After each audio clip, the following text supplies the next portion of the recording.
Oh my goodness. What's going on over there? I don't know. Somebody must be at the door. Barney's going crazy. Oh my gosh. Yeah, I can hear that. Oh man. Still there? I'm here. I'm here. Johnny? A lot of barking. Can you hear me? I don't know. We just lost Rob. I can't. I'm busy. Oh no. Hey everybody, we're live. This is Johnny Beane and Rob Johnson and Barney. A lot of barking going on. Did you pick a worse fucking time? No, don't swear. Hang on. Okay. Here we go. Rob, we're live. We're live. Oh, now Rob's gone. That's exactly how it is, man. Always happens. Anyway, hey everybody, this is Johnny Beane. This is my show today. And since it's my show, it's 4:12 p.m. out here in Santa Cruz. January 8th, 2020. Welcome. Rob Johnson. This is his big special, and he just crashed. So it's all good, though. He says, hang on. He's in the chat. So anyway, good to see everybody. We got Ned chilling out. What else? Oh, before I forget, subscribe. Subscribe to the channel right there. Leave a thumbs up. Yeah, if you like Van Halen guitars, this is the place. And once Rob jumps back on, you'll see. You'll actually see all his brand new stuff. He's got a brand new Van Halen room, which is very cool. Okay, here he is. Is that better? Hey.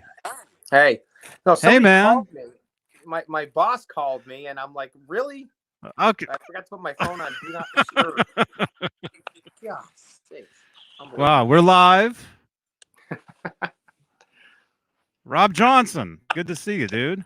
Good to see you guys, too. Sorry about the little hiccup there.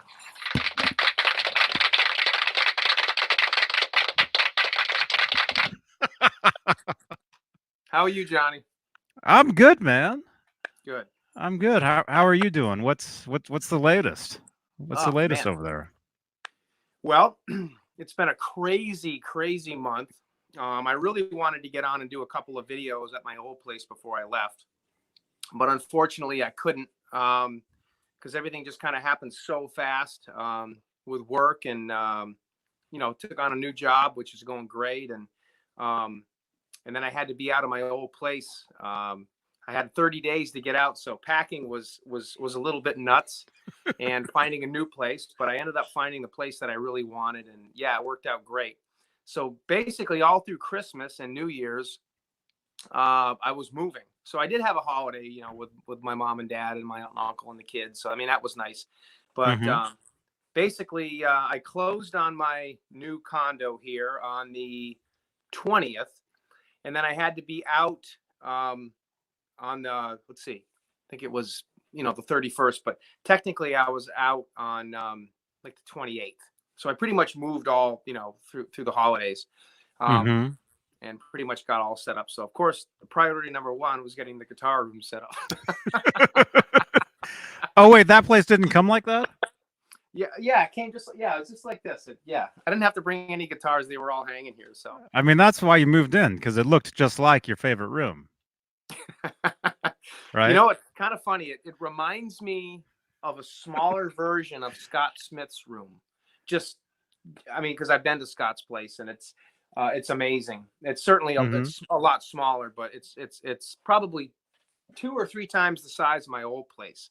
So I moved about probably 25 minutes away. I moved into a town called Greenfield, Massachusetts. It's a little bit further south. And I got really great neighbors. I lucked out. I really did. I love my place. Like I said, it was really chaotic. Mm-hmm. I will tell you, when I took all the guitars off the wall at my old place, I had about 2 days worth of patching holes in the wall. Oh man. So my buddy Chris came over, Chris Maselli, who's probably watching right now. And the place I was living in is real old, you know, so it wasn't sheetrock. So it's not just a matter of spackling. I had to get that old school plaster.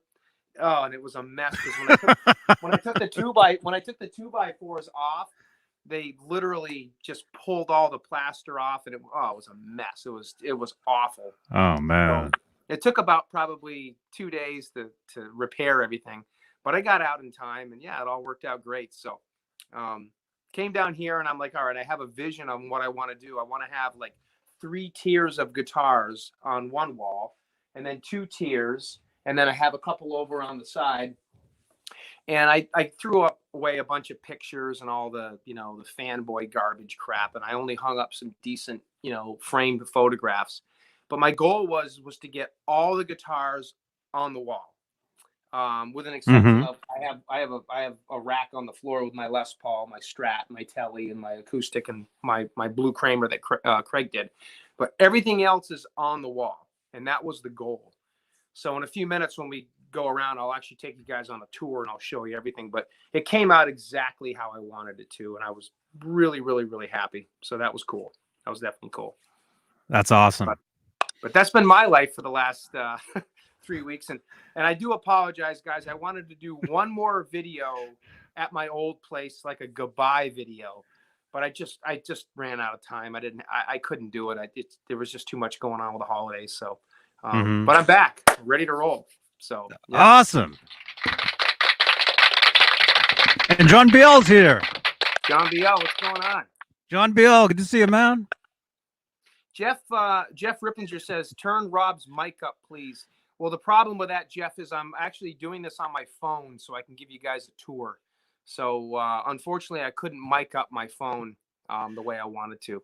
But there's no way. The only way I could, once we start moving around, I show you guys everything. I have to do it on my phone. That's kind of why we had a little bit of a flub here. So a flub? Flub. Is that a word? I don't know. What does that mean? Hey, can you guys hear me okay? Can you guys hear me? Yeah. Fruitcake Tony, how you doing? What's going on? Yeah, great. He loves the t-shirt. Great to see you guys. Oh, that's an awesome shirt, man. Yeah, it is. Johnny was wearing one a few weeks back. I got one. You guys like the tattoo? Oh, look at that. Yeah. Look at, oh man. Yeah, the tattoo. You're dedicated, man. Yeah.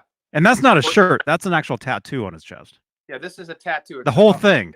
Everything is tattooed black and then an EVH. Yeah. Imagine. Yeah, definitely, right? That'd be so weird. So Johnny, how was your Christmas and New Year? Oh, Christmas was cool. You know, yeah. Although I haven't really done Christmas in years. I enjoy it, but don't really do it. So for me, it's just, you know, it's like, man, Taco Bell is not open today. You know, that's the main thing. But I got a couple things.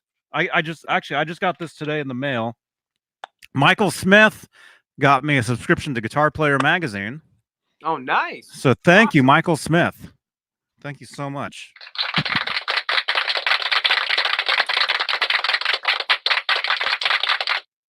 Very cool. Very cool. So, although I'm noticing they're getting kind of thinner. This magazine used to be a lot thicker back in the day. Yeah. I don't know. This is way thinner than I remember. But very cool. Thank you, Michael Smith. Yeah, that is nice. That's cool. So yeah, I got that, and then what? Barney, Year's? come here. What happened on New Year's? I can't remember. Oh, I was live for 9 hours. That's right. Yes, I saw that. I saw you and Nesdal and John Mancuda and Dave was actually in the. Oh my gosh. He was in the home, and Mancuda was embarrassing him and everything. 9 hours, you guys, and actually, right next to that subscribe Where is it? Over there. Next to that subscribe icon, there'll be a card where you guys can watch the last several episodes, I guess. Yep. On the channel here. And there's Barney. Hi, Barney. Barney, say hi. He loves this new place, by the way. He loves it. And Jelly Bean the cat, she's digging it too. He's got more space to run around, and that's cool. But where's Ned? That's awesome. He was right there. I don't know where he is. But wherever he is, that's okay because he's not chewing on my cables. Because he won't leave my cables alone. And I've never had an indoor cat. He's my first time having, an indoor cat basically. And I'm not used to that because, Howie never chewed on anything, left everything alone. And then now Ned's awesome, but he loves to chew. Yeah, right. He's like a puppy. He's like a new puppy. He loves it. Loves it. So, but yeah, he's great. He's awesome. And really quick, let's just say hello to everybody that's in here. We got 58 watching. We got 22 thumbs ups. Guys, if you like Van Halen guitars, subscribe and leave a thumbs up. Absolutely. Let's see. We got Hef. Hey Hef, good to see you, man. Oh yeah, we got a little story after to tell about Hef. Hef got a new item, and wow, we'll talk about it a little bit later. Cool. Kind of neat. Cool. We got Halface, we got Riley, we got Michael Sullivan. Hey, dude. We got he just told me what he got in the chat. He just said. Who else is here? The Dog Paw, Fruitcake Tony, Chris Bevan, Bozique. Bozique was helping produce the show yesterday. Who else? Nightbot, love you, Nightbot. Bride the sign guy, welcome. 7/8. What's up, Jay? Jay. What's up, Jay? See you soon, man. Hopefully Friday. Tube Supio's here and Brian Long. Welcome, you guys. Yeah, what's up? And Clayton Michael James Collins. Hicks. It is Wolfgang Wednesday, Clayton. Yes, it is. Oh, it is. Well, perfect. This is the perfect show to have on a Wolfgang Wednesday. Yeah. It's almost like we're back in the day now. It's almost like we went back 4 years or something, Right. Because we'd be sitting here 4 years ago. We'd be sitting here just like this about this time. Yeah. Except you were in a different room. You were like 2 rooms ago. Right?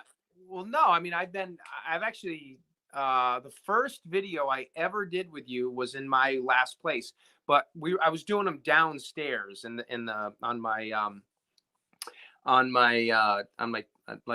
desktop per se. Because the first video I did with you, I remember I hadn't had my guitar room set up yet because I just moved in there. It was like maybe 6 months after my divorce, ish. And I just had moved into that place and I was setting up the guitar room and everything. So, but yeah, I remember that first video. But I was thinking about that today, actually. I was actually over. I had to run some errands today. I get in the car and I drive around, sometimes. And there was this one parking lot. I remember talking to you, like before you started coming on these shows. I was in Chicago. I remember that. Yeah, we reconnected. It was at night. It was at night. I was dating my ex-girlfriend Kate, and we were in Chicago with her parents. She was out there for a wedding. And I was actually back at the hotel room that night, and she was out, I think, for the rehearsal dinner or whatever. And I had reached out to you, and we had actually connected. I mean, we'd known each other for years prior, but you were like, "Hey, we were talking about Van Halen and stuff, and it had been a while since we had talked, like on the phone." You guys, really quick, Rob and I, we used to talk on Skype, once every couple years or something. Yeah. And we go back to like 1999. Which is how many years now? 20. No. That's 20 years. Well, 21 years. Yeah, 21 We go back years. 21 years. That's That's We go back to insanity. the old like the old bootleg trading days with the old Van Halen VH trading back when we used to trade cassette tapes, and then it went to CDs, and now it's crazy. Yeah.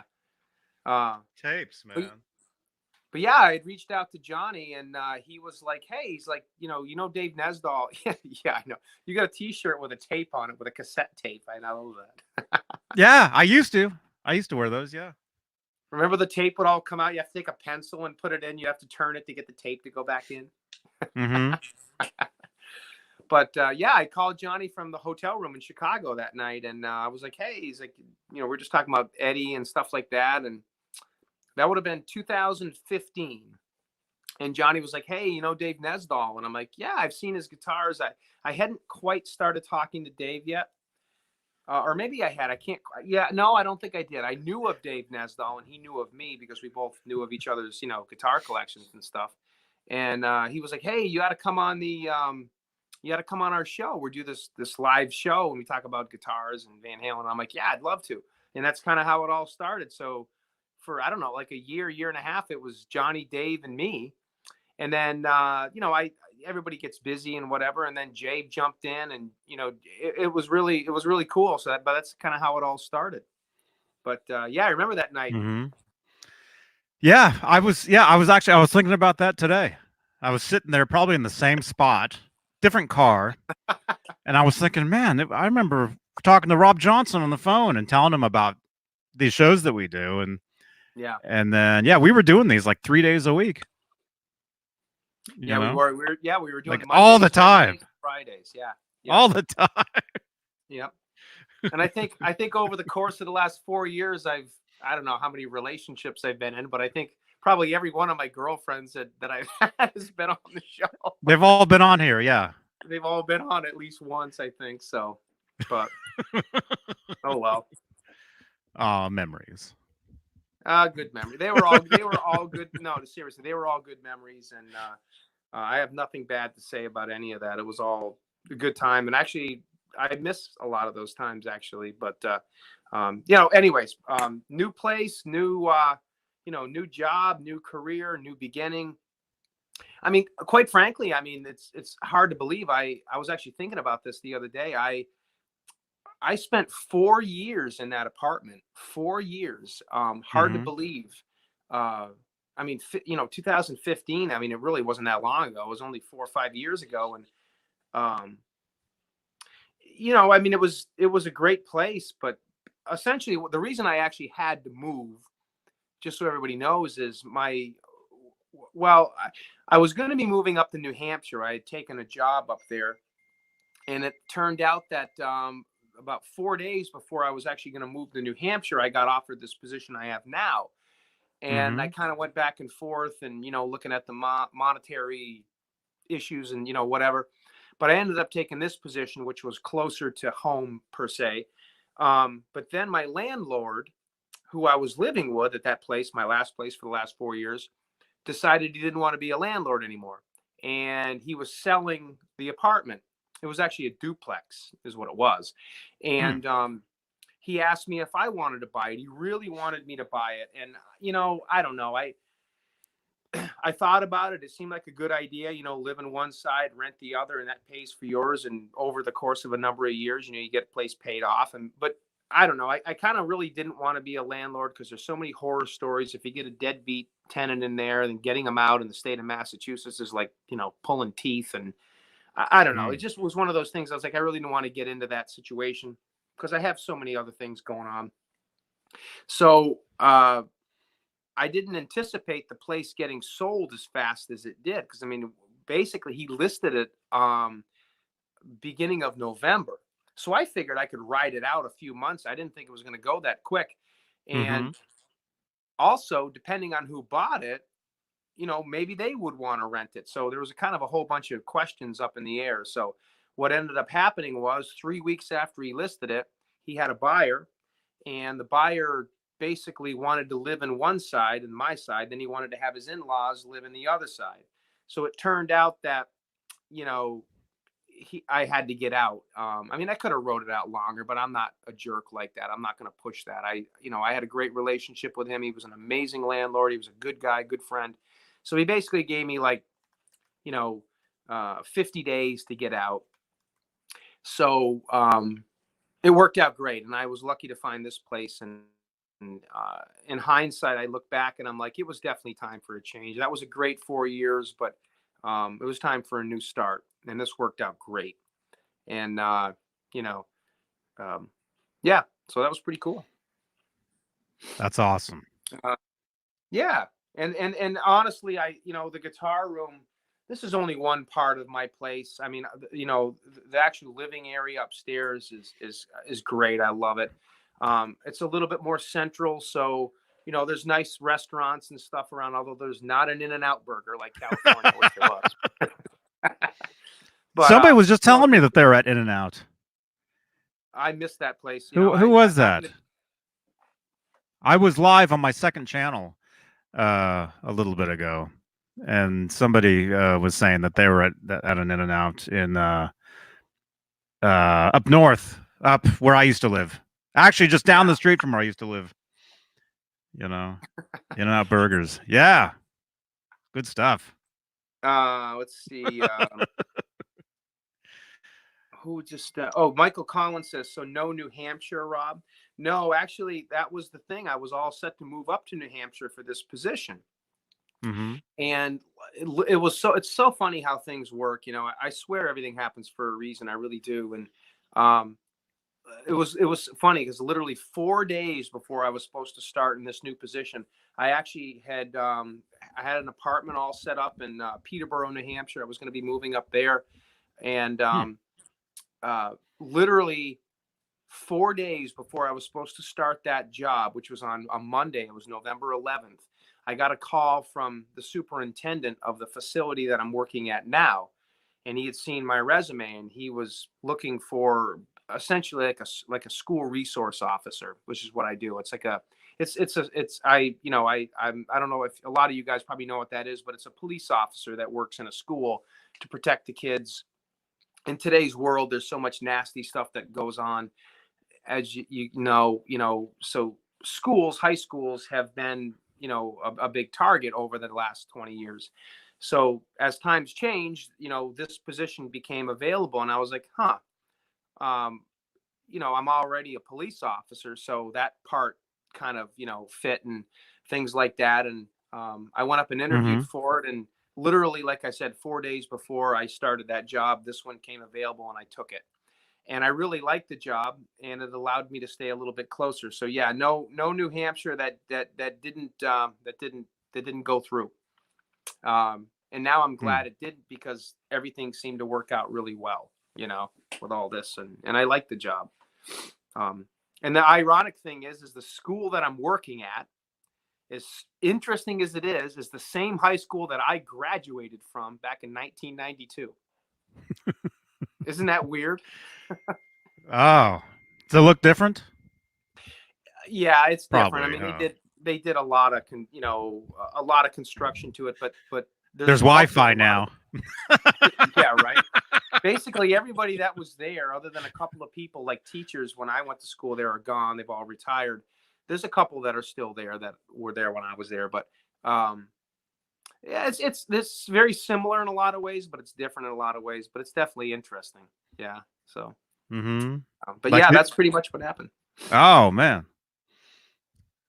Same teachers. Yeah, I know. I've thought about that too. It's weird. Think about, I wonder what my teacher from the first grade is doing now, and I'm like, oh, holy crap! They were old then, so it's kind of makes me sad, to think about that. Yeah. The funny thing is yesterday when I was the middle school kids were having lunch, so I went into the lunchroom to talk to the dean, the dean of students about a couple Dean of Guitars. Yeah, no, not Dean Guitars. The dean of students, and I went in, and I see this guy standing there, and I'm not going to give his name, obviously, but there's this old guy standing there. He's like 85 years old. I'm like, holy crap, that's the custodian that worked here when I went to school here. And I'm like, of course, I knew his name, and I'm And like, he was 85 then, right? yeah. Well, that's the funny part. So I looked at him and I said to the dean, her name's Kathy. I said, Kathy, what the hell is he doing here? And she goes, oh, he still comes in sometimes. I'm like, he was the custodian when I went to school here. He had like this big mound of keys that would jingle on his belt, you know. And I'm like, that guy's still alive? And she's like, yeah. She laughed or whatever. And I'm like, how old is he? And she goes, he's probably in his mid 80s.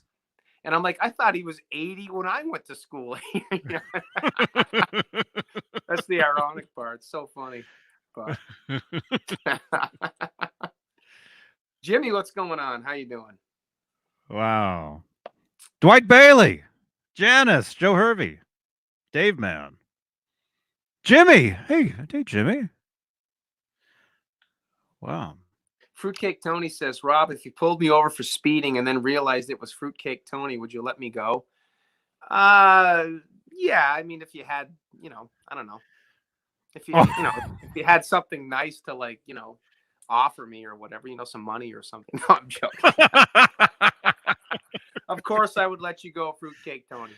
What, $51.50? Yeah.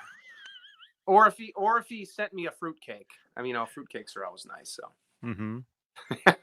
Yeah, I would let you go. I'm a nice cop. I'm a nice cop. Gosh. But, Wow. So you moved Yep. to a different. Well, you're in the same town, or no, different town. No, different town. I'm 3 towns away. I'm about 20 minutes away from the town that I lived in. I'm actually 20 minutes closer to Nesdall's house. So now when I drive out to see Nesdall or Pete or Craig, those New York guys, it's not going to take me 3.5 hours. It's going to take me like 3 hours and 5 minutes. So. Which is, well, I mean, that helps. Yeah, every little bit helps. Speaking of the New York guys, I want to give a little plug out for Van Hagar. Those guys are coming out here in a couple of weeks. They're coming out to Poor Richard's pub, which is about 30 minutes away from my house, south in a town called Chicopee, Massachusetts. They have played there before. I actually kind of convinced those guys to come out this way a couple of years ago because there's just such an awesome band. And the Van Hagar guys, you know, Mike and Bill and Bobby and Kevin is the band. Good friends of mine, good friends of ours, I should say. They have been, when I first saw those guys play, it was out in New York, and I was like, wow, these guys freaking kick ass, literally.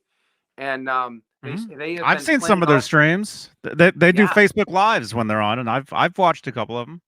Yeah. Yeah, they sound great. Yeah, and they just played a gig in Atlantic City at the Hardrock a week ago. And they played some gigs in Connecticut. They played actually a gig in Maine. And now they're coming back here because they played at Poor Richard's pub last year. I think it was a year and a half ago. And now they're coming back, and it's great. So I'm all excited to have them. So I'm trying to drum up as many friends as I can to, to come check them out because they're a Hagar era Van Halen tribute band. But the nice thing about these guys is they throw in like 3 or 4 Roth era tunes too. And, you know, I mean, they'll play like Unchained, Ain't Talk About Love, Panama, Jump. They'll play those, which are really awesome, but they nail all the Hagar stuff. They play the great ones too. They play like 5150, Summer Nights, AFU, One Way to Rock. I mean, they have an incredible set list. That's and cool. I've seen these guys probably live like 6 or 7 times, and they're just awesome. So I'm really looking forward to that. So I'm trying to convince Pete and Craig, CHS Guitars and Pete Caruccio to come out and see him too. And by the way, Pete's band, Franks and Beans, I was actually out to see them a few weeks back or a month ago. And those guys rock too. They played at a place called, what was the name of that place they played?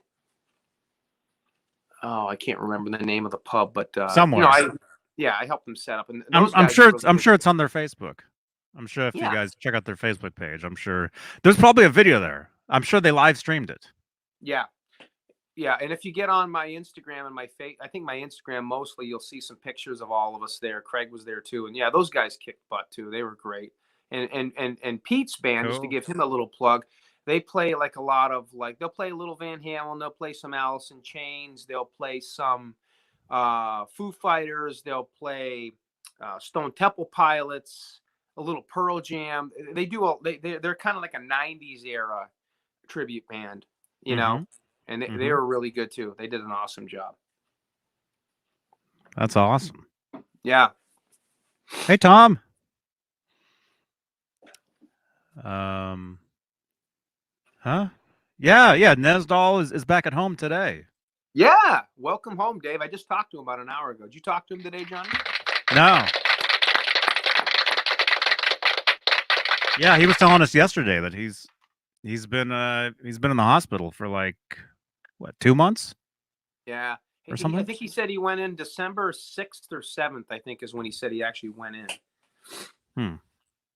I actually, when I was out at Pete's gig a few weeks ago, on the way home, driving home, I actually stopped at the hospital and saw him, and I got a chance to see him. You know, did he see you? You peeked in the window and you saw him just sitting there. Yeah, he wasn't. He was not in the greatest mood that day. I would say. And I'm not slamming on him. I'm just saying he was not in the greatest mood that day. I think a lot of it was because he was going into surgery the next day, and whenever you go into surgery, it's nerve-wracking and stressful, and it was right before Christmas, and Desiree was there, which was awesome. It was great to see her, and her dad had come, and it was a difficult time. I feel kind of bad for him because it was kind of a rough way to spend the holidays, but he's home now, and when I called him today, he was literally pulling in the driveway. He hadn't even gotten out of the car yet. But then he called me back about an hour ago, and he was getting ready to have dinner, and he's kind of settling back in. So it's nice to see that he's home. I'm glad for him. Yeah. Hopefully in the next month or so, I'll get out to see him again. Whoa, what's going on? Oh my goodness. See, I have a guy that lives right next to me. So when he opens his door, Barney thinks somebody's outside my door. Barney, quiet. Come here. Come here. Come on.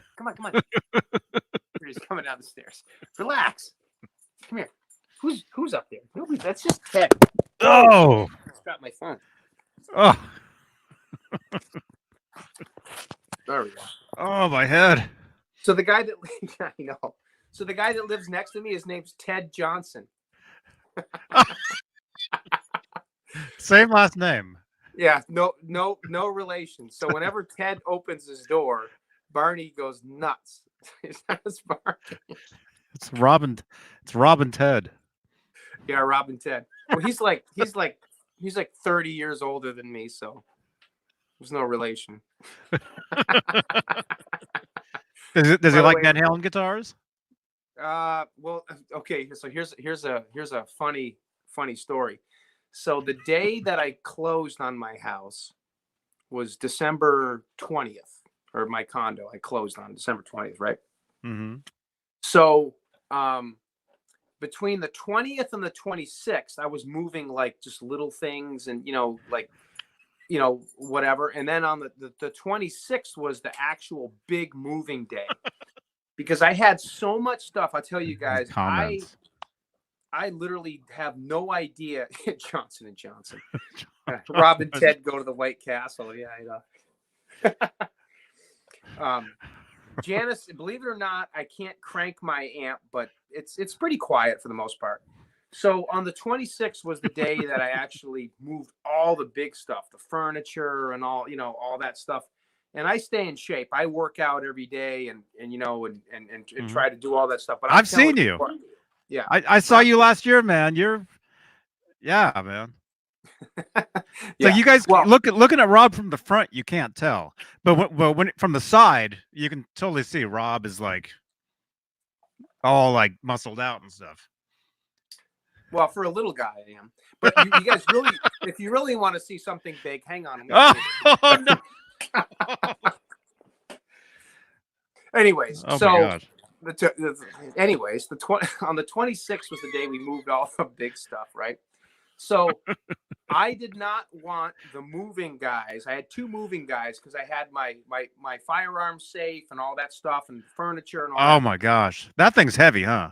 Oh gosh, because I have, being a law enforcement officer and a training instructor, I have a lot of those items. So Right. I did not want the safe being moved with all of the, those items inside. So what I wanted to do was I wanted to move those myself along with all my guitars because I did not want the movers touching those. So what I did is I have my Subaru Forester and I put the seats down, and believe it or not, you get a ton of room in there. And Yeah, I've got one. Yeah, I mean, I love it. It's a great car. And what I did is I put a layer of guitars down because I have 40 guitars, but I have like 4 cases, literally. seriously.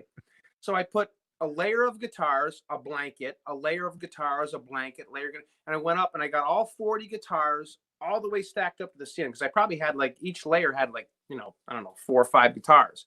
And then on the other side, I did the same thing with all the firearms. I put a layer, a blanket, a layer, blanket. So I had everything in my car in one trip.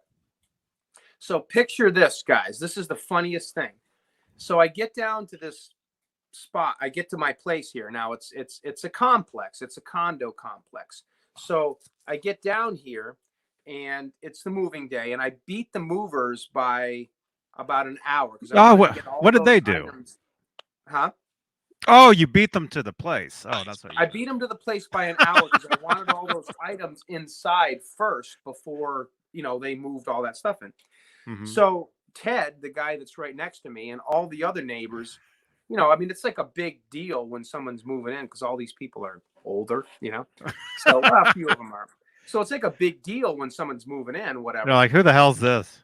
Yes. Well, I had met a lot of them. So I backed my car and I opened the trunk and I had my son help me. So here I come, big yellow Kramer double neck and striped guitars and Wolfgangs and Music Mans. And we're both making several trips in. Each of us have 2 guitars. So after about 4 trips, one of the neighbors, he's like, how many guitars do you have? And I'm like, I got a lot, whatever. So then they're like, they're all like, wow, this guy's what the hell, who is this guy? Then I'm pumping in my amps, my 5150s and all that.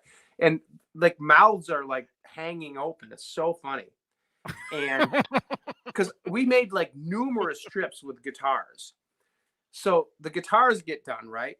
Now we start bringing in the other items. And again, I'm trying to be a little bit even more discreet about this one. So I got like a carry handle with an M60 with like a belt hanging off of it. I got all this other stuff coming in. And now people are really going, who the hell is this guy? It was so funny. It was amazing. It was so funny. They're like, are you rock and roll Rambo? Yeah. Well, once they all found out I was a police officer. Oh, then everything was good. Well, once they found out I was a cop, they felt a little bit better. So, and then they see I have a little dog. So then they're even really excited. But so it was very interesting. Wow. Hey, Brendan. Hey, man. What's up, Brendan? Brendan. Wow, man. Oh, Hef wants us to talk about his new item. So Hef got he's here. He's actually here. He just sent me a message a few minutes ago, but he was lucky enough to find a Pv Wolfgang Strap.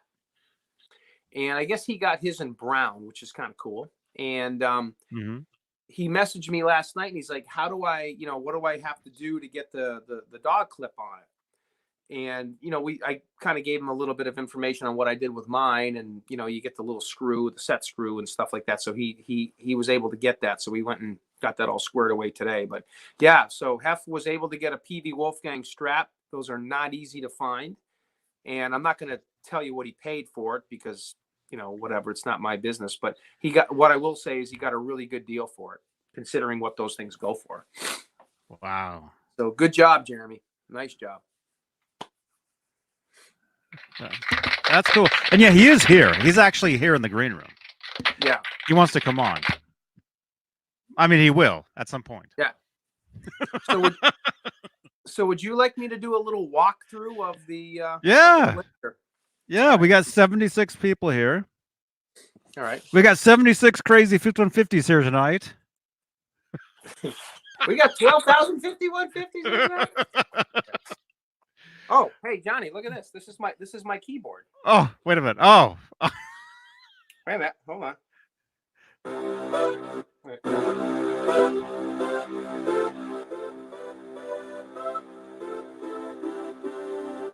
Wow. That's all you're gonna get. That's my Roland keyboard. So, all right, let me flip this around. I'll give you guys the. There you go. Can you play the intro to Love Walks In? I can, but I'd have to remember. I haven't played it in a while, but I used to know how to play it. That's what I learned. I had to do a recital, and that's what I played. And that's the it's actually stretch. not that hard. Well, the left hand stretch, you're playing octaves, Right. and so the left hand stretch is actually pretty crazy. I have not played that in about 3-4 years, but yeah, I used to play that. I used to play Dreams, Love Walks In, Jump. But yeah, I got this new Roland Go Keys keyboard, and Johnny was the one that actually told me about it. It's amazing. It's a little synthesizer, so I got to spend some time with it and figure out some more stuff because I'd love to learn how to replay that. So you come down the stairs. Oh, here we go. Oh, so this is the tour. This is the tour. Okay. Got some Van Halen posters here. Got a little V8 sign here, which an ex-girlfriend made for me, which was very nice, and I like that. Edward is here. What's up, Ed? Awesome. Oh, Johnny, here's our NAMM badge from last year, which Michael Anthony signed. Oh, really? Remember that? Yeah. Oh, look at that. Yeah. Rob Very Johnson. cool. Very and cool. here is my strap collection. All right. So the first strap is the VH1 strap with a dog leash on it.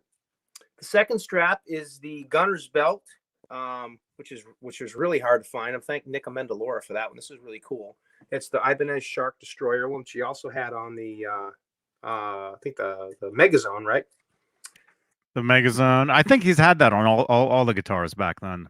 Yeah, actually, yeah, you're right. He even had it on the VH1. Mm-hmm. Here is a copy I made. I made all these basically. Other than this, but I mean, I did have to, put the adapter on there. This next one is a VH2 replica strap, which is just a basic black rope with red electrical tape that he had on the Frankie. I remember when we were talking about those. Yep. And back in those days, Eddie was actually using these types of clips, believe it or not. And a lot of people don't know this, but this is what he was using back in those days. It's a little bit different. Well, I mean, not on all of them. Like the VH1, it was the classic, but he was experimenting with a lot of the different clips. Here's the zombie pin with the same type of a clip. And he also had a little zip tie on it, which is pretty cool.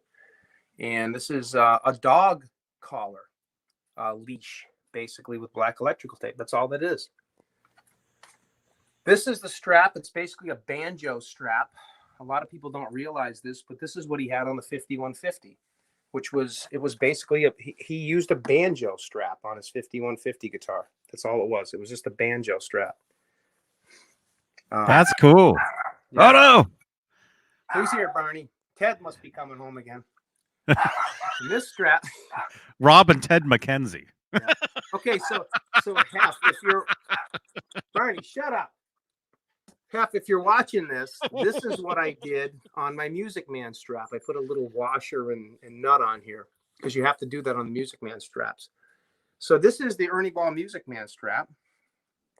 And Johnny, you have one of these. This is the red one. Yeah, I've got two of the blue ones. Yeah, I used to have two of the red ones, but I had to get rid of them. They're too long. Is the blue one the longest one or the red one? The red one's the longer one. Oh, okay. That's what this one is, yeah. Yeah, the longer straps, if you're my height, they're impossible to use because they're too long. Like Johnny and I are about the same height. We're both short. about 4 foot. No, 3'9", I think it is. 3'9" if we stand on the chair. Yeah. If we get on the table, then we're Then we're 5 feet. Right. Yeah. So these clips right here are really hard to find, and these are the ones that Eddie had on his Music Man. Very, very difficult to find. Oh man. Yep. Those are pretty cool. And then here's another Ernie Ball Music Man Strat. And now we get into the Pv Wolfgang Strap. I know we're getting real geeky here, so for those of you that aren't Van Halen fans that might be watching, you're gonna have to just deal with the geek outness for a minute. It's the Pv Wolfgang Strap. If you like Van Halen guitars, make sure you subscribe. Yeah. EV8 Strat. Even if you don't like them, subscribe. Even if you're sitting here watching this wondering just why, you know, subscribe. Even if you hate us, subscribe. Yeah. Yeah, exactly. And we got some couple pictures. There's me and Michael Anthony last year. Oh, my goodness. I think Johnny was right behind me or ahead of me or whatever. And again, I didn't get too fanboyish on the posters, but I did want to have a couple of kind of, you know, a couple of the basic ones, which I thought were pretty cool. Well, they're cool because they make it like a little museum, you know? Yeah, exactly. It shows you like you got the guitars and it shows you, you know, some of the promotional stuff and right. Got some hats. Here's the anvil case, which actually this is kind of cool. Actually, believe it or not, check this out. On the back of the anvil case, it actually has the John, I'm sorry, it's too dark, but John, you know what that is? That's the hammer guy from 19. I can't see anything. You couldn't see it? No. Hold on. I know who he is though. Yeah. His name's Little Man.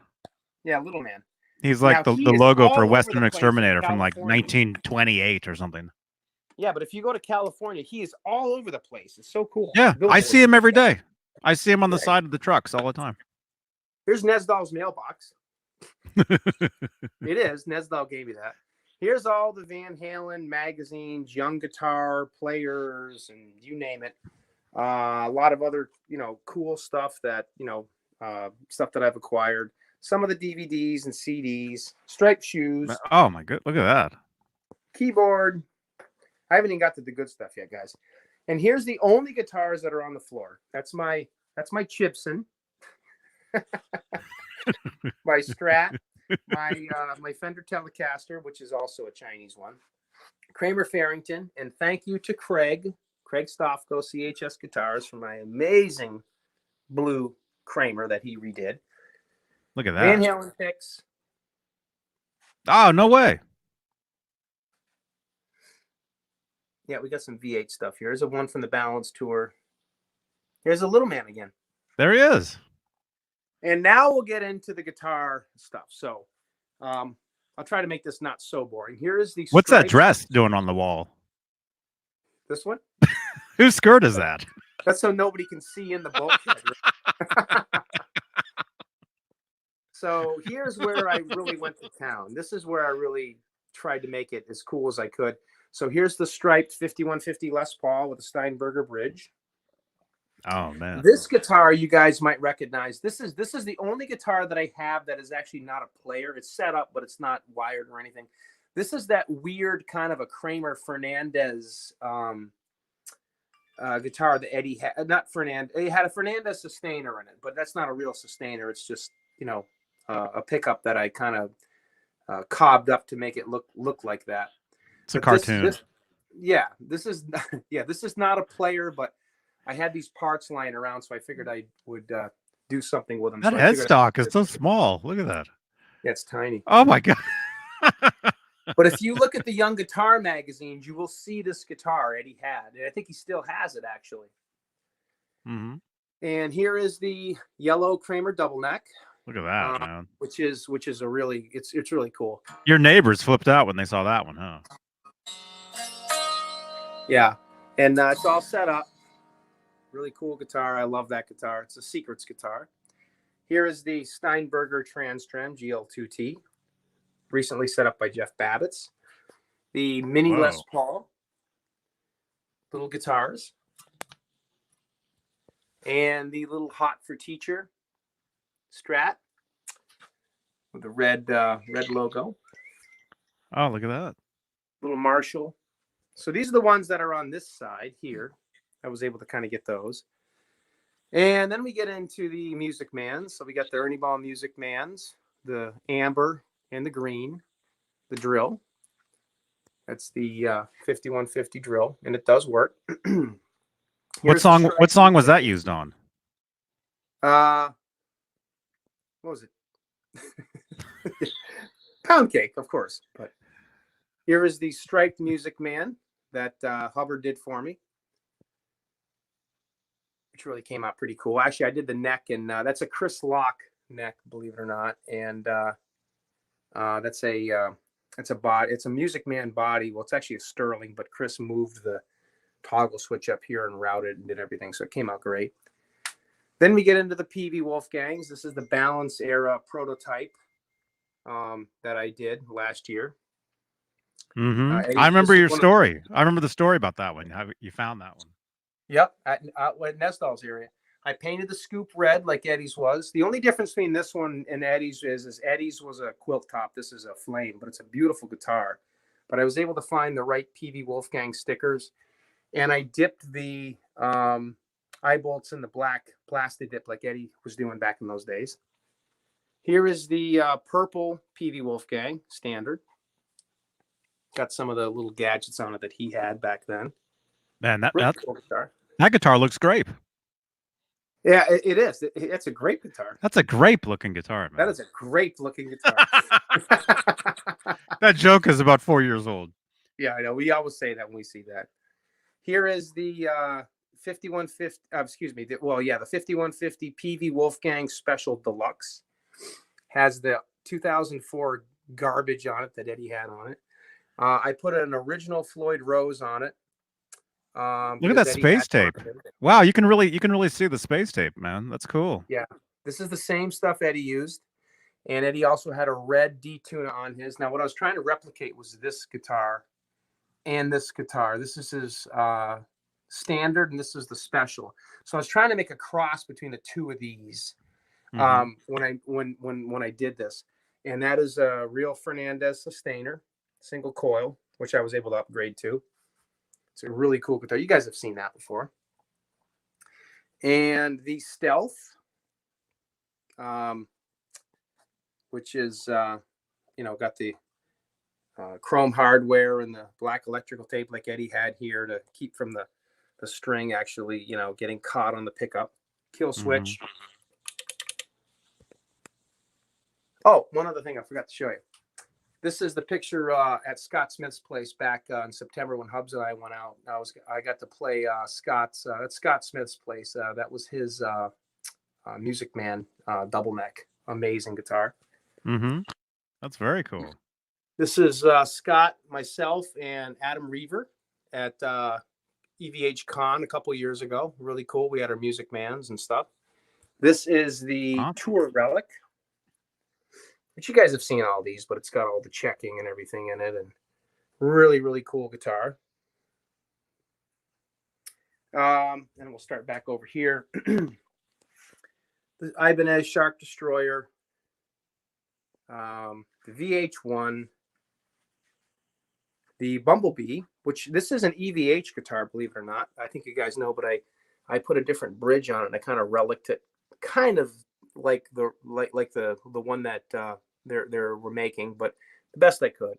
I kind of relicked it the best I could. It's a little different, but sanded the logo off. Sorry, Eddie, but I wanted to make it look a little more accurate. The Megazone guitar, and that is actually a Charvel. I think they call it a V-trem bridge. Really cool. Look how long that bar is. Yeah, it's really long and straight. Yep. That's what she said.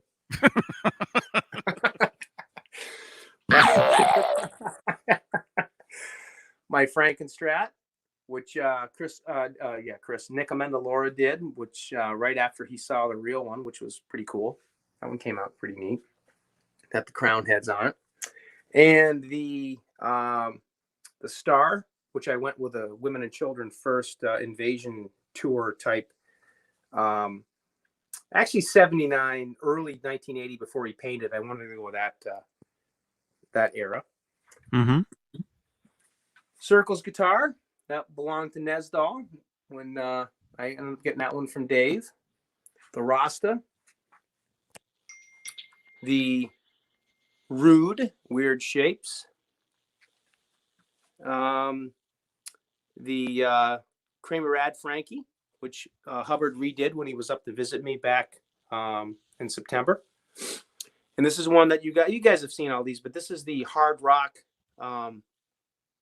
heavy metal, not Hardrock, heavy metal Kramer that Eddie apparently really hated, had the blue headstock on it. Isn't that the story, Johnny? Eddie hated it because it had the blue headstock and really didn't want anything to do with it. I think we heard that. Let me find a picture. There's a picture because those were strings, right?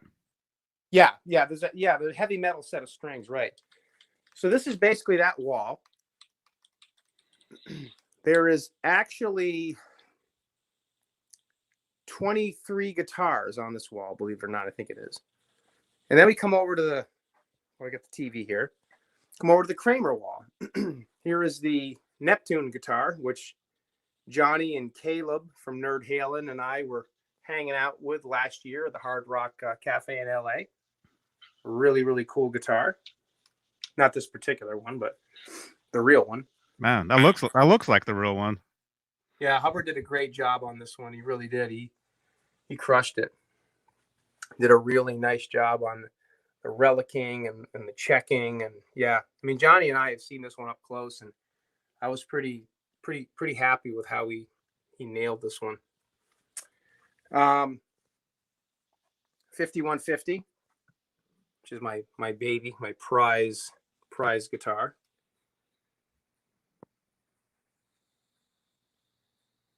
Let's see. I'm looking for that ad, but it's kind of hard to find. A couple of Frankie necks. We have the 88 to 93 era hockey stick Tom Anderson neck that Eddie had on the Frankie. And then the jump neck. That's a real set of 5150 original strings. Yeah. Those are really cool. Yeah, I still have a bunch of those from way Really? from way back in the day when I first started playing the guitar. They were still selling those strings.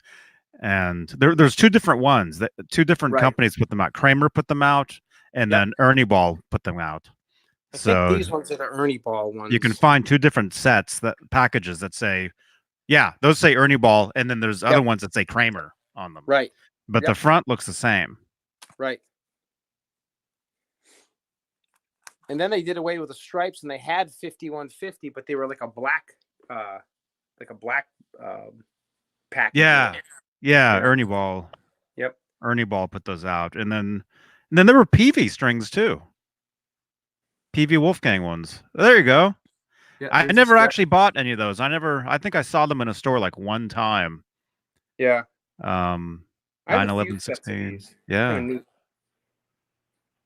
Yeah, these came out. They didn't have them very long. Well, this particular package they didn't have very long, but then they started. They had the Pv Wolfgang strings out for a while, but this particular cover, I guess, with the picture of Eddie on the front, they didn't have very often. That didn't last very long. This was like 96 era, don't you think, Johnny? Like 1996. His hair was kind of. Mm-hmm. Oh, Yeah. that's 95. Yeah, that's when the Pv Wolfgangs first came out. Right. Yep. And we get over to the 1984 Kramer. I did mine with the black hardware with the Steinberger knob from the 5150 era when he played it with Good Enough. Nick Amendolara really did a great job relicking this neck. He did an awesome job. That one came out nice. This is the newest one I did. Well, yeah, I think so. The latest 918V that I did. Nesdal has my last one that I did. This one came out pretty cool. Got the blue star 918V. It's basically a Beretta body. Oh yeah. Who was that sent us? Somebody sent us those pictures, like really awesome close-up pictures of it. Yep, the real one. They're over in the Discord under probably the Kramer guitar section, I think. Yeah, and they went there and actually took the pictures, didn't they, Johnny? A friend of theirs took them, and then they sent them to them, and then they sent them to us. Right. I remember. Really awesome pictures. That was always a cool picture. Oh, Now, that one's cool too, man. Yeah, one of those guitars in that picture is actually this one. I don't remember exactly where it is.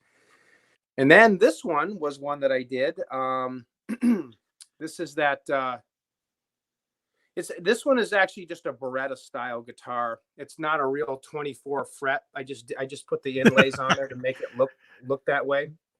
Yeah. But the real one's a baritone guitar. Play the harmonic on the 24th fret and let's see what happens. Yeah.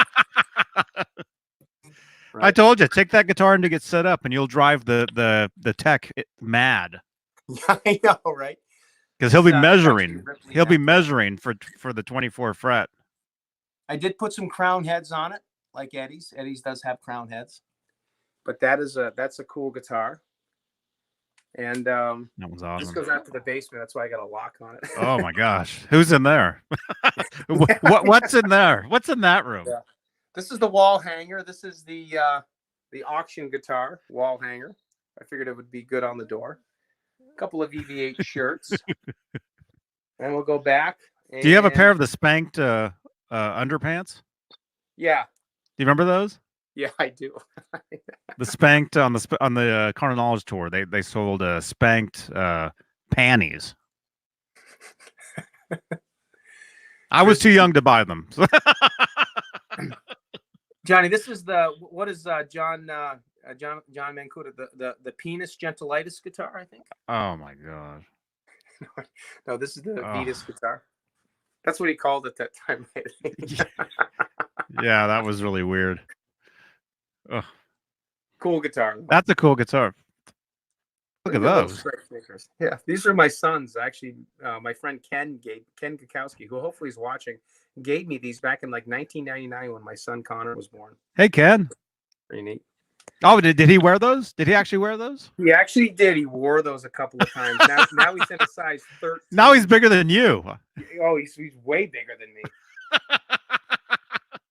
Hot for Teacher Kramer, the relic version. It's got all the oh, that's cool. That's really cool, that one. Yeah, this came out awesome. Really did.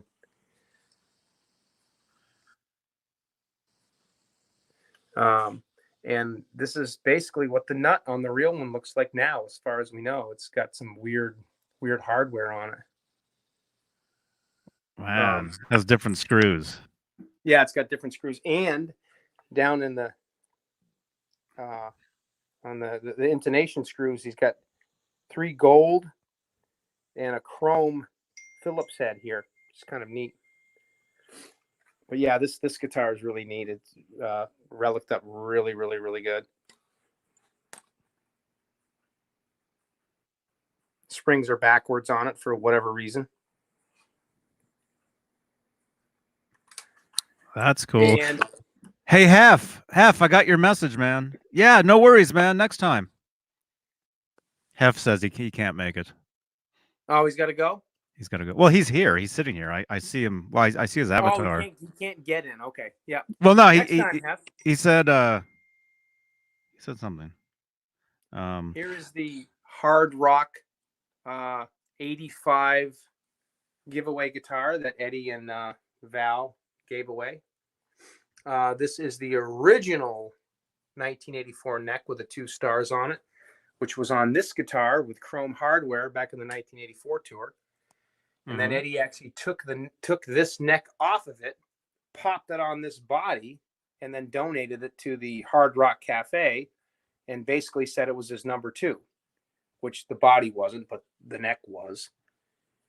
And then this guitar resurfaced again, the 1984, 1986 for the 5150 tour for Good Enough, but it had black hardware on it in this neck, and that's called the replacement neck. It's basically what they call it.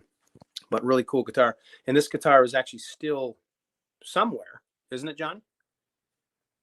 Probably. I saw it when I was in New York City. I went to the Hard Rock and I saw it back in 94. Yeah, I saw it I in call it the, 94. well, I call it the Weezer guitar because that band Weezer actually was on Guitar World playing it. Remember that Mhm. Guitar World cover? I actually have that somewhere. Did you check out their last record? I did not. Well, Did- maybe I did. I Has don't it come out remember. yet? They had a well. There was a song. One of their last singles was a song that they wrote, and it was based around like Van Halen. Like it had like Van Halen. It was like a Van Halen style song. Did you ever? Oh, Did you that, ever hear it? yeah. And now I know what you're talking about. Yeah, back in those days, right? Yeah, it Huh? was back in the '90s. Yep. Yeah. No, just recently, just like a few months Oh, ago. okay. No, I did not hear that then. Yeah. Yeah. It has like a tapping guitar solo, and I think the whole record was supposed to be inspired by Van Halen or something. I don't know. Right. Let us know in the chat if you guys know what I'm talking about. It was real late at night when I was listening to that. And This that was a is long time the ago. Red Cloud bowling ball guitar, Ripley. It's actually it's a Ripley body, but it's not. Hubbard did the paint job for me. The Red Cloud did an awesome job. It's a Beretta Holy Grail neck, and it's a Beretta body, but it's all routed out for the Ripley hardware. It just doesn't have the Ripley hardware in it. And I really wish Steve Ripley could have signed it before. Unfortunately, he passed away, but I never got a chance to have him. So this is just fake. And that is too. Eddie did not sign it, but we replicated one of the ones that Eddie played when we made this guitar. So all these knobs are real. They just don't do anything yet. That is actually not a real Bartolini pickup, but one day I'm going to actually get the Ripley hardware and I'm just going to install it in this guitar, and it'll work because it just needs to have the Ripley electronics in it. But Yeah, somebody commented on one of my videos. I have a video of me playing my Ripley. yes, Like yeah, Johnny's got a real one. like years like man, 11 years ago. Yeah. A long time ago, and this was like yesterday. They left a comment asking if I was going to make a video showing the guitar off and actually playing it and stuff. And I plan to, but I think the pickup, I think the high E pickup pole that I think it broke. Oh, really? Yeah, so You I should be need able to. to get that replaced, though. Yeah, Yeah. yeah. Maybe I'll have to talk to David Allen, right? This is the you guys have seen this, but this is the wet dry wet rig. The 50-watt 5153 head with a 1x12 cab, PV 5150 combo, PV 5150 combo, and basically what I have it set up for, thanks to Chris Hubbard, is the 50-watt head basically powers everything. That's the dry, the dry cabinet basically, and they're plugged into both of the PV combos, and the Eventide time factor sends a separate delay to both PVs, so you get the pinging effect. And the Boss PS6 Harmonist is set to detune, which gives it a detune set. And then the Bray box essentially alleviates the need for these two pedals to use the effects loop. And it goes right into the cab. So that allows the power amps to kick in, or the power tubes, I should say, whatever you want to call it, to kick in. You don't have to go through the effects loop, so you get a much wider range stereo chorusy sound. And then in line with a guitar, That's cool. my basic pedal board, which is kind of like what Eddie has. And then I got the little switcher here, so I can go through the different banks. I got the delay settings and then the cathedral setting, and that allows me to go through the different settings I have. So that's the basic wet dry wet rig in a box, in a box, so to speak. Mm-hmm. So this is basically it. This is the this is the new room. That's cool. And hey, Tom, thank you, Tom.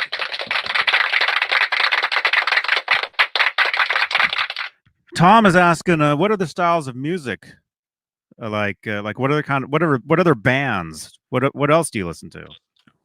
Nothing. No, I'm joking. To be quite honest with you,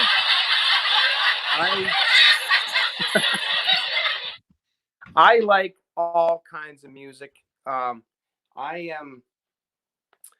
obviously like 80s metal. Pretty all the bands. I mean, there's AC/DC, all the classic rock stuff. I like, I mean, you name the band, I like it. I like newer rock. I like Pearl Jam. I like Stone Temple Pilots. I love Alice in Chains. Huge Alice in Chains fan. Mm-hmm. As I get older, it's really interesting. My taste in music. I mean, obviously, I play rock music. This is the Van Halen stuff. This is what I really like to play. But that's just the Van Halen room. Oh right? yeah. Oh, I got to show you the other rooms. Then. Yeah, Rob has a. What's the other band you like? Alice in Chains. He's got an Alice in Chains room upstairs, or is it Alice in Chains room? Is that behind that door that's locked up? Yeah. Oh no, that's the Chains room. That's the porno room. All the Oh my gosh! Look at my lighting. It's been so long since I had my camera was on you. My light has totally changed. I know. I got to run outside really quick. I'll be right back. Yeah, go ahead. I'm gonna try to go through some of these. Football Legend says Rob doesn't like Kiss. I hate to talk about Kiss. Talk about Kiss. I'll be right back. Okay. You guys are not gonna like me. I hate Kiss. I've never been a Kiss fan. Okay, Gene Simmons is cool. I mean, Ace Frehley's cool, and all those guys, Paul Stanley. I mean, I shouldn't say I hate them. I've never enjoyed their music. I've never really got off on Kiss, and it's funny because a lot of Van Halen fans, my age and older, started out being Kiss fans. I never really liked those guys. I don't know. They just didn't do it for me. But it's kind of funny because my taste in music over the last, I don't know, maybe 10 years or so has really kind of exploded. I even like some country music. I don't play it, but I mean, I'll listen to it in the car. I like a lot of pop R&B type music. Not so much of a rap guy, although I can listen to some of it. The new age stuff. I mean, I don't know. My taste in music has changed a lot, and I would say probably a lot of that is because I have kids. I mean, my son's 20 and my daughter's 15. But when you grow up and you listen to all the music that they listen to, I mean, you can't help kind of, like it. Whereas 20 years ago, I was like, oh, I'm only into this. I only like this kind of music and rock or whatever. And as I get older, I have an appreciation for a lot of different kinds of music, honestly. But let's see what else we got for questions. Well, we got to go back a while here. If I miss some of your questions, it's not because I'm avoiding them. It's just because I don't know how far to go back.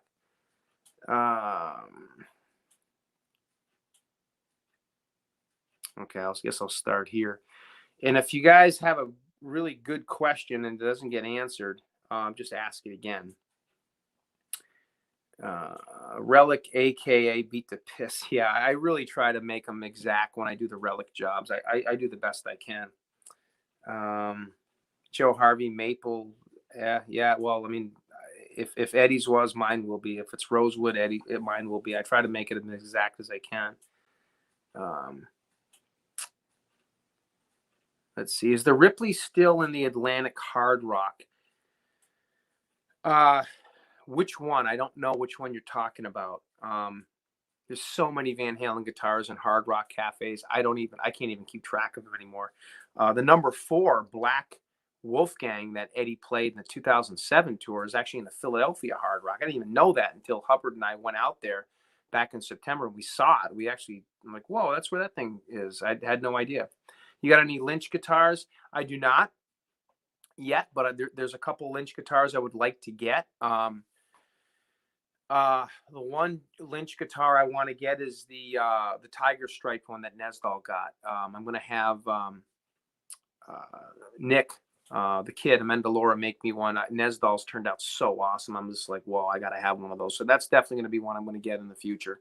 So definitely I will have one of those. I just gotta, wait a little bit until I can get the funds to do it. The Amazing Hubs. Yeah, Chris is great. And so is Nick. Both of those guys are awesome. It's kind of funny when I look at my guitars, the ones that Hubs has painted. Let's see. Chris did my 5150 Les Paul. He did my yellow double neck. He did my Strike Music Man. He did my Tour Relic. He did my Megazone guitar. He redid my Kramer ad guitar. He did my Neptune guitar. He did my 5150. He did my 1984 body. Nick did the neck. He did my bowling ball Ripley guitar. And the guitars that Nick has done for me, let's see. Nick did the Franken Strat. I've done a million Franken Strats, but I wanted Nick to do my latest one, especially after the Frankie was in the Met, because it was just so cool seeing the real one. I'm like, wow, I really want to make this one exact. So Nick did my Frankie. Nick did my Shark Destroyer. Nick did my Circles guitar, which I got from Nesdal. Let's see. And Nick did my Vitas Gerolitis guitar, which, again, I got from Nesdal.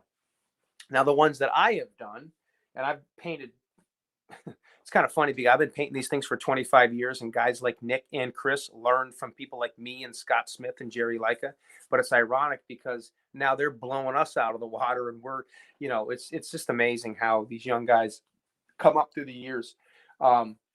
I thought the paint jobs that I did back in the day were awesome. Well, these guys are killing it, but I've actually learned a lot from them over the years. And it's funny because they're the ones that they learned from us. And now as they get better and there's more tech, and it's a lot different now than it was when I started doing these things. When I was doing these things, we were doing it off of magazines. We didn't have all the stuff on the internet like what they have now. Doing what off magazines? No, I'm talking about I know. When we started doing these, we were doing it off of magazine pictures. These guys now, they're doing all this stuff, with all the high tech stuff. Yeah, now you got the internet. You don't need the magazines anymore. Exactly. Now the guitars that I have that I painted the I did my Steinberger GL2T faceplate. I did my mini Les Paul. I did the Baby Hot for Teacher. I did the Kramer Ripley guitar that's not set up. I did the White Star. I did my blue headstock Frankie. I painted the 918V, the Ripley striped Kramer with a rosewood neck, the Hardrock guitar. And yeah, so those are the ones that I actually did myself, or that actually I have still to this day that I did myself. But it's just nice to be able to have, have guitars that like Chris and Nick did, because those guys are amazing. And I'm going to give a little plug for Craig, because he redid my early 80s Kramer with a Pacific blue metallic, and he just freaking killed this one, and I love it. Wow. Look at that. He did an awesome job. Craig did an amazing job on this. Craig did my Green Music Man. He repainted it or redyed it. And it's got the Godot crown heads. This is a Musicraft neck. It's not a real lawsuit headstock, but it certainly feels like one. Craig also did my. You guys asked if I have any other guitars that aren't Van Halen guitars. Well, this is a Yngwie guitar, Yngwie Strat. You can see right there. It used to be a Mexican Strat. It was a Lake Placid blue. Craig redid this one and did an awesome job on it. He actually darkened up the pickup covers and the knobs. And he did a great job. And he scalloped the neck. And Craig just did an awesome job. Wow. Yeah, this is the only scallop neck guitar I've ever had in my life. And if you guys have, I'm sure Johnny has, but you guys watching, if you've never played a scallop neck guitar, you don't have to fret it nearly as hard. You actually, if you fret it too hard, you're gonna go sharp, you know. Mm-hmm.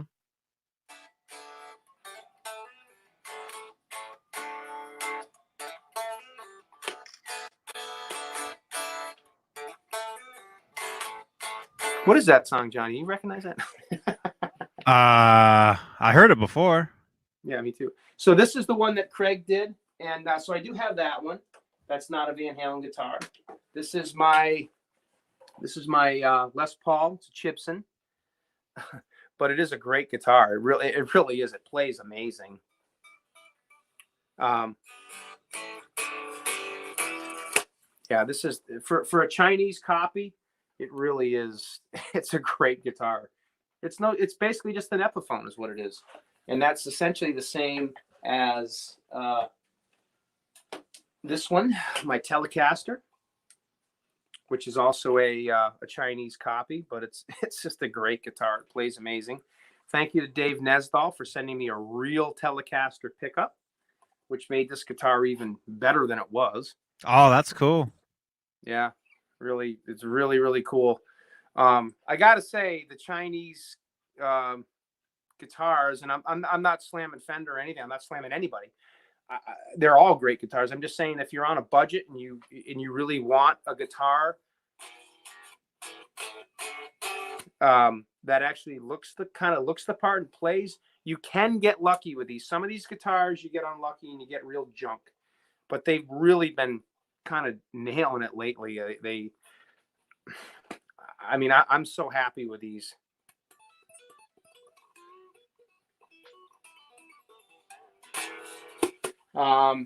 That's that. This is my Farrington, Kramer Farrington. This is a great acoustic guitar, it really is. Johnny, you've had one of these, didn't you? No.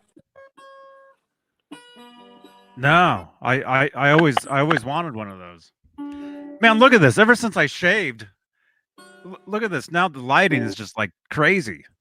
I know. Johnny just shaved like 10 minutes ago. It's insane. You can't even see me.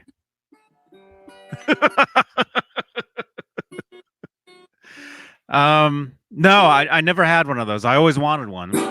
Oh, they're great guitars. They're really cool. Yeah, I saw that Thomas McLaughlin, he actually just posted a picture from like years ago, and he has one of those. Did you see that? No, I didn't see that picture. It was cool. And I just realized I didn't post on Instagram. I was going to post on Instagram that we were live, and I haven't. Oh yeah, I was looking to see if you did. Yeah, I noticed you didn't put anything on Instagram. So I'm doing that right now. Oh, cool. What do we got for questions? Thanks for let's see. I can't imagine the original Frankie is even playable, Mike says. Well, I can tell you firsthand it absolutely is, because I know the two guys that brought it to the Met and they got to play it, and they said it's absolutely 100% playable and set up. Man. Yeah. What about that other guitar? What about the one that's at the Rock and Roll Hall of Fame? Yeah. Oh gosh, Johnny, I want to get some pictures of that. I only have a couple, but there were some really, really cool pictures. I think, who was the guy that put out the really good pictures of that, like with the strap buttons and all the ones with the, the close-ups on the horn? And I saw get those. Was it a couple different people sent me pictures? Devin Hall. Yeah, Devin Hall said. Devin Hall sent me some pictures of that, and then Mike Wolverton from Kramer. The Kramer forums. Yeah. What's the website? What's Vintage Kramer? Vintage Kramer. He sent me some pictures of that too. Yeah. So both you guys, thank you. Basic pictures of that, just the front and the back and everything. But there were some really awesome pictures of that guitar that came out. If any of you guys have those, message them to me, would you? Because I really would love to. I'll show some. Let me post to Instagram real quick, and then I'll. Cool. Oh, what was I gonna do? Oh, Hey, Alan Garber, what's going on, man? How you doing? I haven't talked to you in a while. Alan. Johnny, Rob, and Dave. Hey, Alan. How you doing, buddy? Happy New Year, and hope you had a great holiday, dude. You and the family. Which side is the light? It's this side. Let me get rid of some of these lights. I'm like way too bright. There.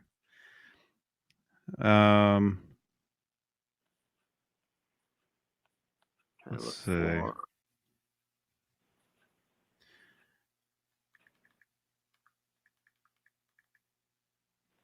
Trying to find a couple questions. Metal Soda says, "Is this Rob's new place?" Yes. Yeah, you must have jumped in a little bit late, but yeah, this is my new pad.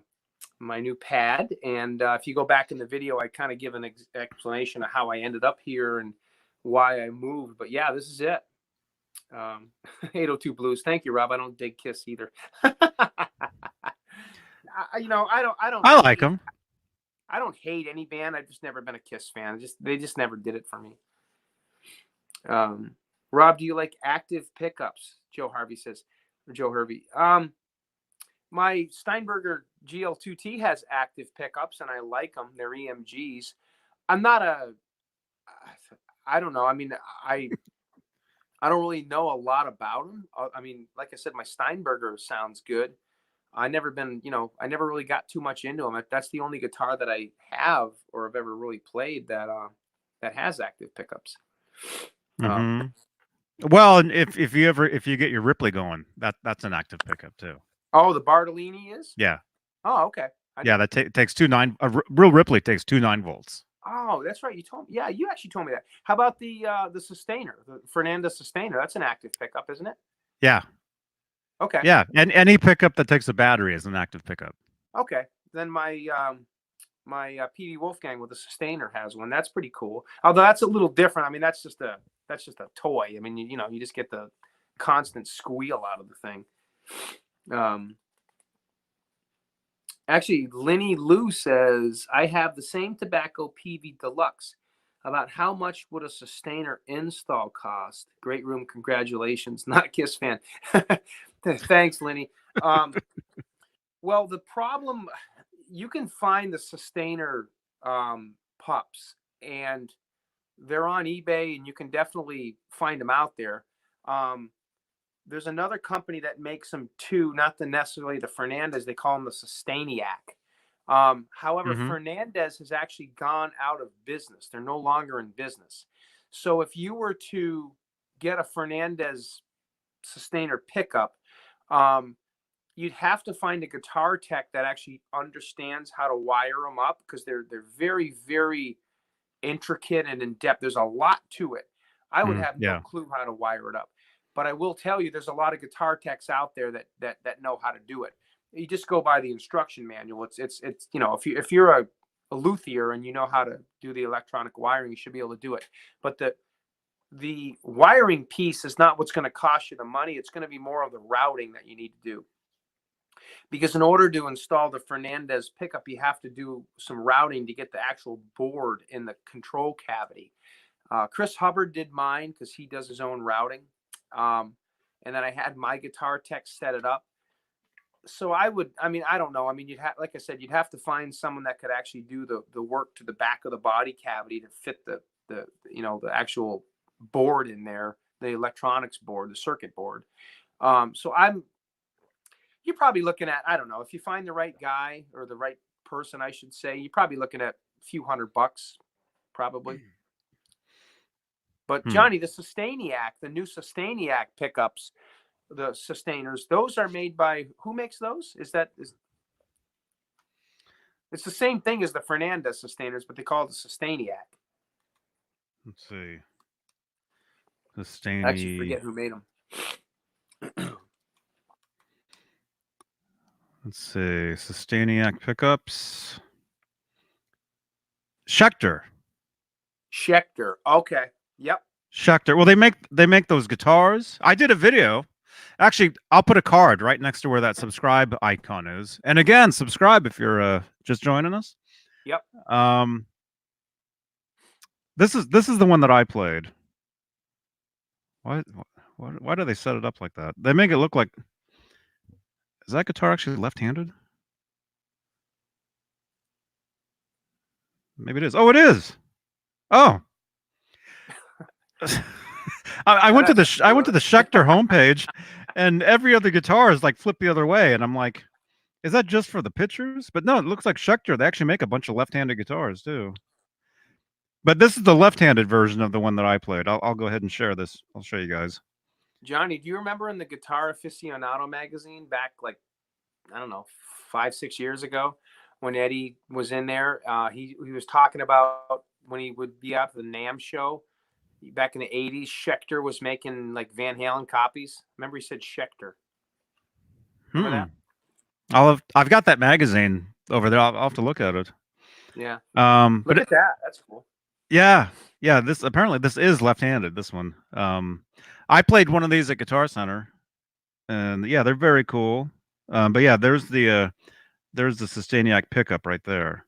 Yep. In the neck. Oh yeah. Look at that. Yeah.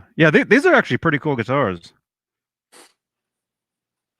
Yeah, it's got the knobs down on the bottom. Yeah, you got your power knob, and then you have your the knob that has the, if you want to get the harmonic, or you just want to do the actual chord sustain, which is pretty cool. So it activates two different parts of the pickup? Well, I'm not sure on the Sustainiac, but I would imagine it's exactly the same as the Fernandez. You have two knobs, and one of the knobs basically it turns it on and off. And the other knob basically has either 2 or 3 positions. And those positions are, if they have 2 different sustain positions. And one of them is, if you like hit a chord, it'll sustain the chord. Here we go. Hit a note, it'll just sustain the note. And the second position is, whenever you hit a note, it turns it into a harmonic. There we go. Can you read that? Yep. Volume 3-way, switch 2-way on off, Sustainiac, switch 3-way, Sustainiac mode switch. Yeah, that's basically exactly like what the fundamental and mix harmonic. That's what you were just talking about. Yep, Yep, exactly. That's exactly the same. They must have the Sustainiac, the Schecter company. They must have basically taken the Fernandez platform and just built off of, and just went off of that and came up with the Sustainiac, because I think they're exactly the same. I'm pretty sure Chris Hubbard was telling me it's the same exact thing, because we were having a conversation on those units maybe, I don't know, a few months ago. Yeah, it basically looks exactly the same. Yep. See, look at this layout. I'm like thinking, is that ours? Yeah, they're left-handed and upside down. Oh, look, here's more of them. Wait, I got. Those are pretty cool. I've actually never in my life played a Schecter guitar. There you go. That's almost like an Iceman or a Destroyer, like an 80s Destroyer with the. It does. It's got the same body shape as a Destroyer, an 80s Ibanez. Yeah. Mm-hmm. That's cool. That's pretty cool. That is cool. I actually kind of like that. That does. They definitely copied the Ibanez Destroyer body shape on that. The 80s era of that. Made in South Korea, huh? Mm-hmm. Yeah. Make sure it says South. Football Legend says, Rob, when do you think you're going to do another stream now that you're settled? No rush. It's funny. He's on right now. yeah, I'm doing it right now. What are you talking about? I'm actually, Football Legends, actually, I was thinking about that the other day. Now that I am settled, I am going to start getting back to doing them. Like I said, I had every intent. I mean, I like to jump on Johnny's show and, with Jay and Dave and John whenever I can too, which hopefully I'm going to be doing more of those as well, because I love jumping on with those guys. But as far as my show on my channel, yeah, I am going to be doing some. I had all intentions, like I said earlier, on doing a couple before I left my old place. I just got totally inundated with the move and the holidays and everything. But yeah, stay tuned, because I am going to be doing some shows, and I'm going to kind of pick up where I left off. The last show that I wanted to do was I wanted to do a show on the 78 era guitars, you know, on the Frankie and the Ibanez Destroyer and the Megazone. And so I'll be doing some more. I'll definitely be doing some shows. So just stand by. Give me a week or so, and I'll be jumping back on with those. Are you going to show us what's in that back room too? The room that's locked up? Yeah, it's just, yeah. Well, that's where I keep all the bodies, and you know, the bodies and necks. Yeah, the bodies and necks. No, that is so my building is set up where there's a condo, a condo, a condo, a condo. And we all have 3 levels. We have this level, which is the basement level, and then the is it like a motel where that door goes into somebody else's room? No, it's not like that. But everybody's basement has a door that goes out to, like, or not basement, but everybody's, like, you know, lower floor, like this one, goes out into like a long basement. They call it a common area. And we all have storage out there, and we have, you know, washing machines and dryers, which is really cool, because now we got a washing machine and dryer.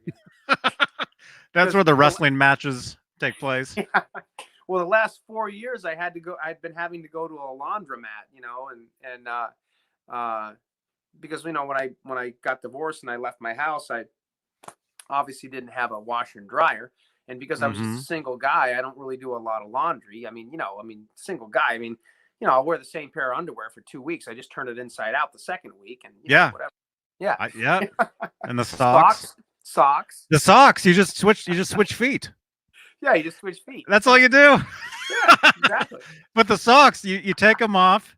You switch feet, right? And then you flip them out. You know, you inside out, switch them back again, so you can wear the same pair of socks for what, for at least 4 days. At least 4 days. And I really got crafty at that whole, like, you know, conserve type thing. I mean, even toilet paper, I figured out a way to, you know, use it over again. Just, you know, kind of roll it up. Just the other side. You just use the other side. That's all you do. Right. Exactly. On that note. And then the toilet paper roll, you know, you just use the roll. You know, the roll has a hole, so you just go through there. Yeah. Oh my gosh. Yeah. No. Hey, Steve. Steve Anderson's in the house, man. Steve, what's up? You know Steve, right? Oh yeah. I haven't talked to Steve. Have you met? Have you guys met? I can't remember. Bozique said, "This is disgusting," he says. Yeah, that's kind of weird. I didn't bring it up. Yeah, I know. But anyways, I have a washer and dryer now. So it's nice. So I can go out there and I can actually do a load of laundry now without going to the laundromat and spending, you know, like $8. And having to stand there with a roll of quarters in a sock. Yeah, exactly. You know.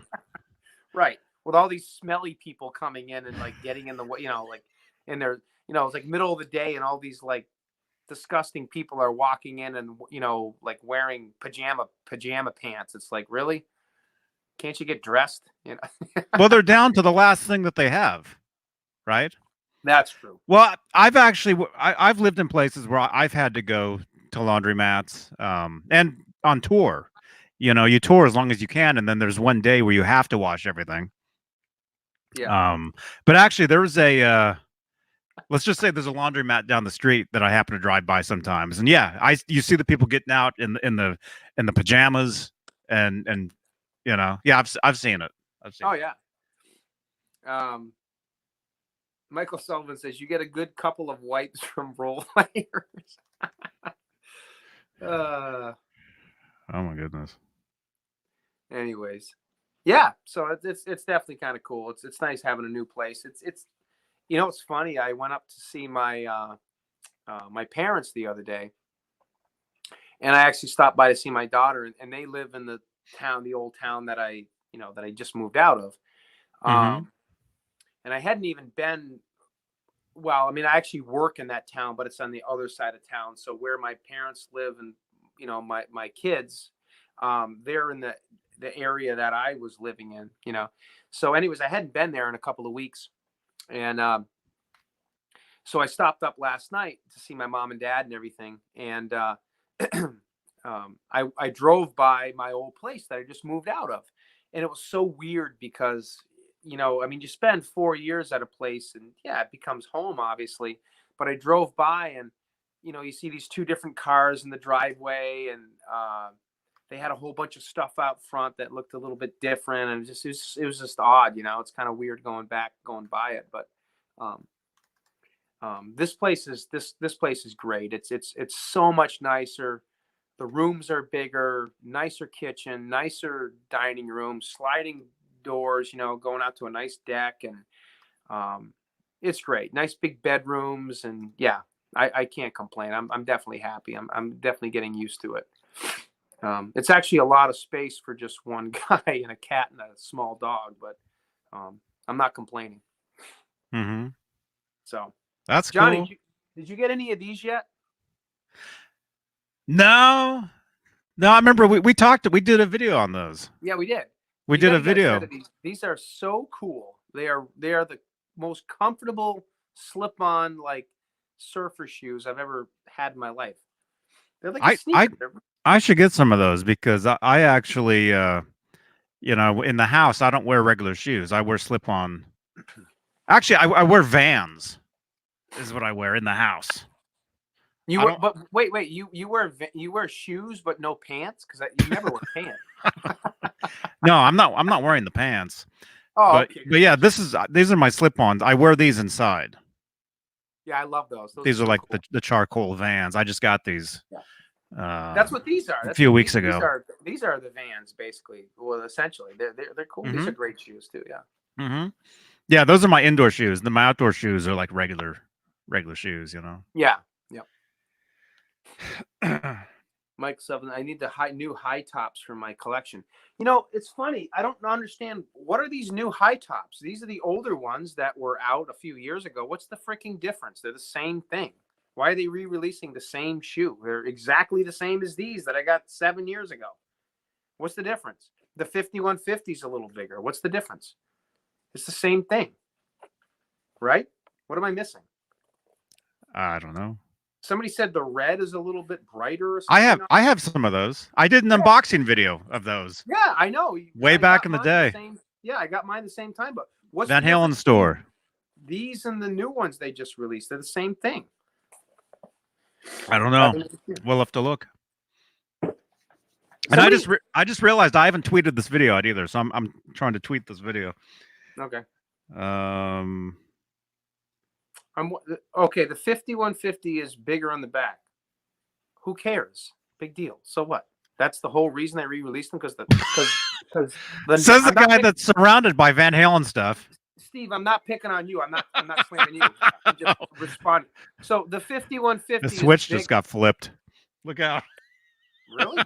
They re-released it for that? What got flipped? Yeah, I know, right? Steve, let me ask you a question. Is it true that the red is a little brighter on the new ones? I did hear that. That might be. Well, let's see. Let me tweet this out real quick, and then let's make sure I got enough. Steve says the new ones have a black tongue. Like this, Johnny? Is this black? Oh, God. Oh no. All right. They raised the age in the sweatshops from 8 to 10. Oh, God. Okay. They raised the age in the sweatshops. All right. I just tweeted this out. So if you're on Twitter,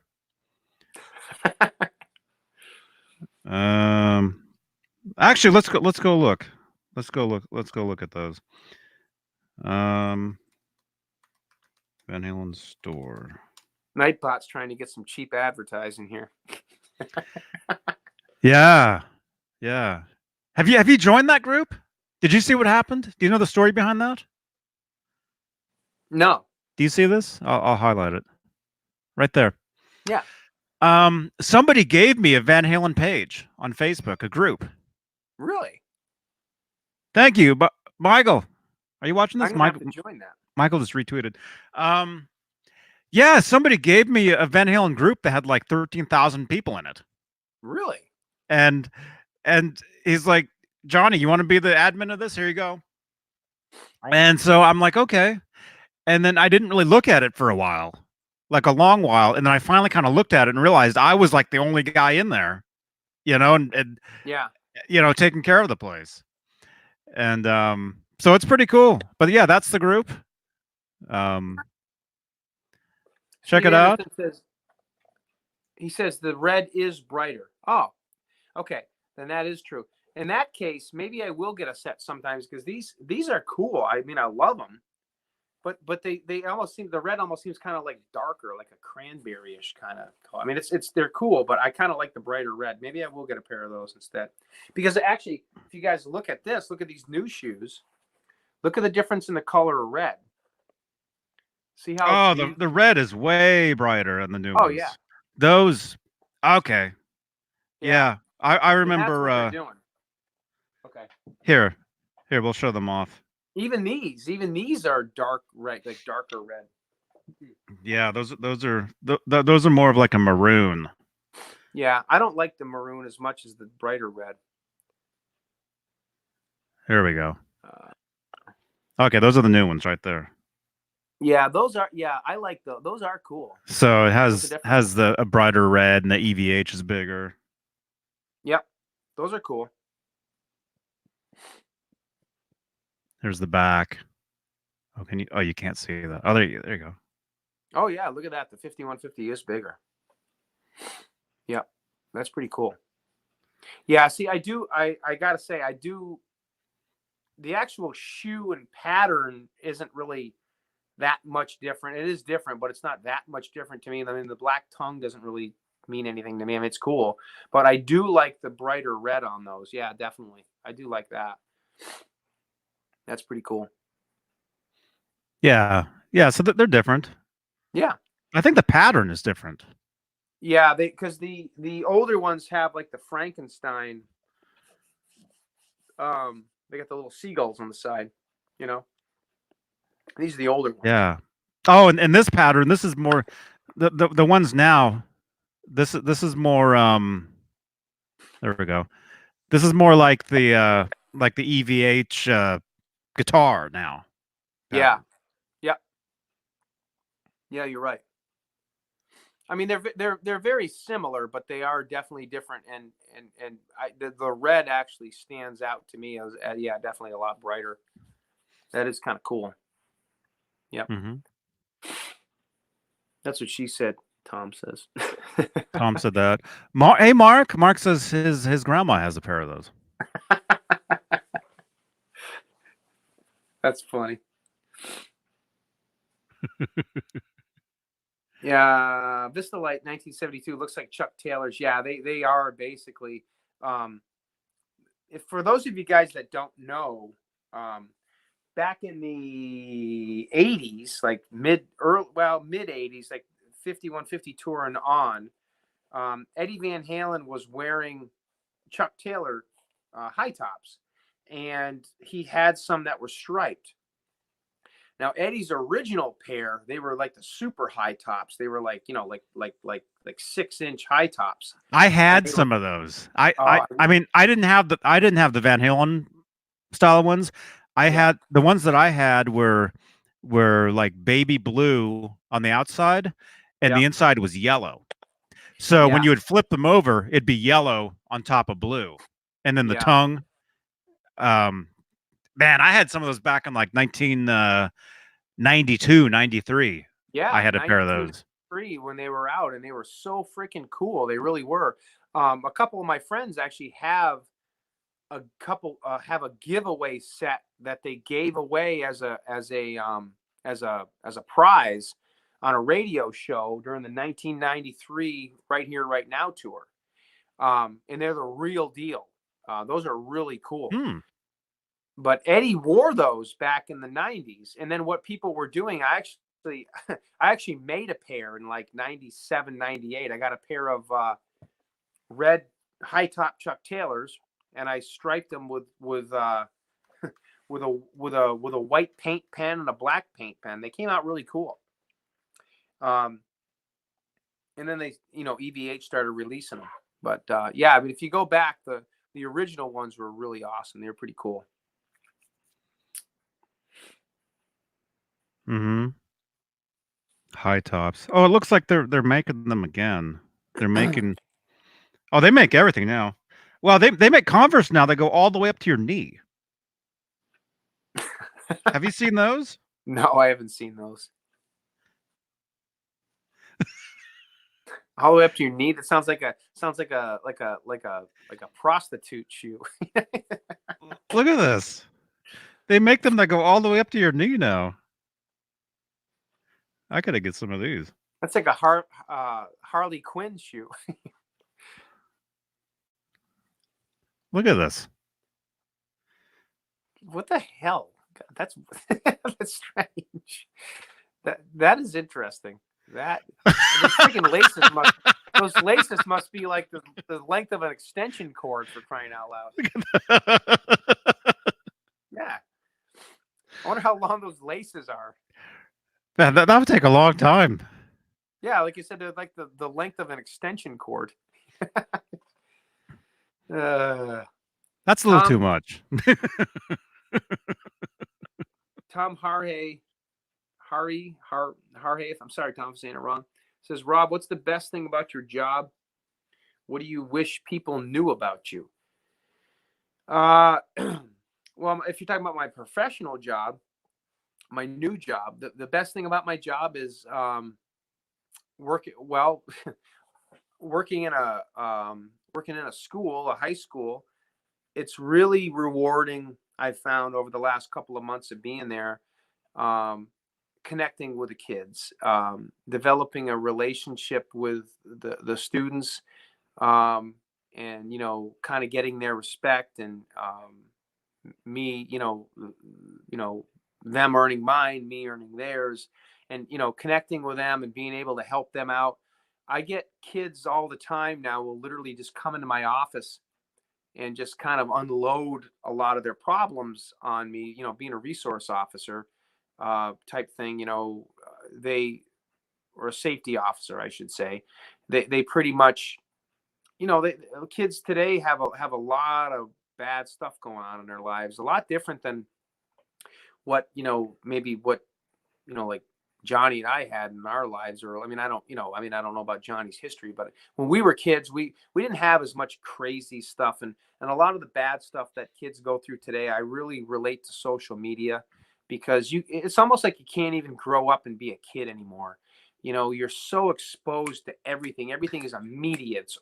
Everything's on social media, and there's nothing hidden anymore. Yeah, we had crazy stuff, but it wasn't documented. Right. You just did it, and then you tell stories about it. Like, oh, remember that time I crashed that car into that fence? And this is true. I crashed a car into a fence one time, and then just like got up and like took off, and the fence was like busted for like years after that. Yeah.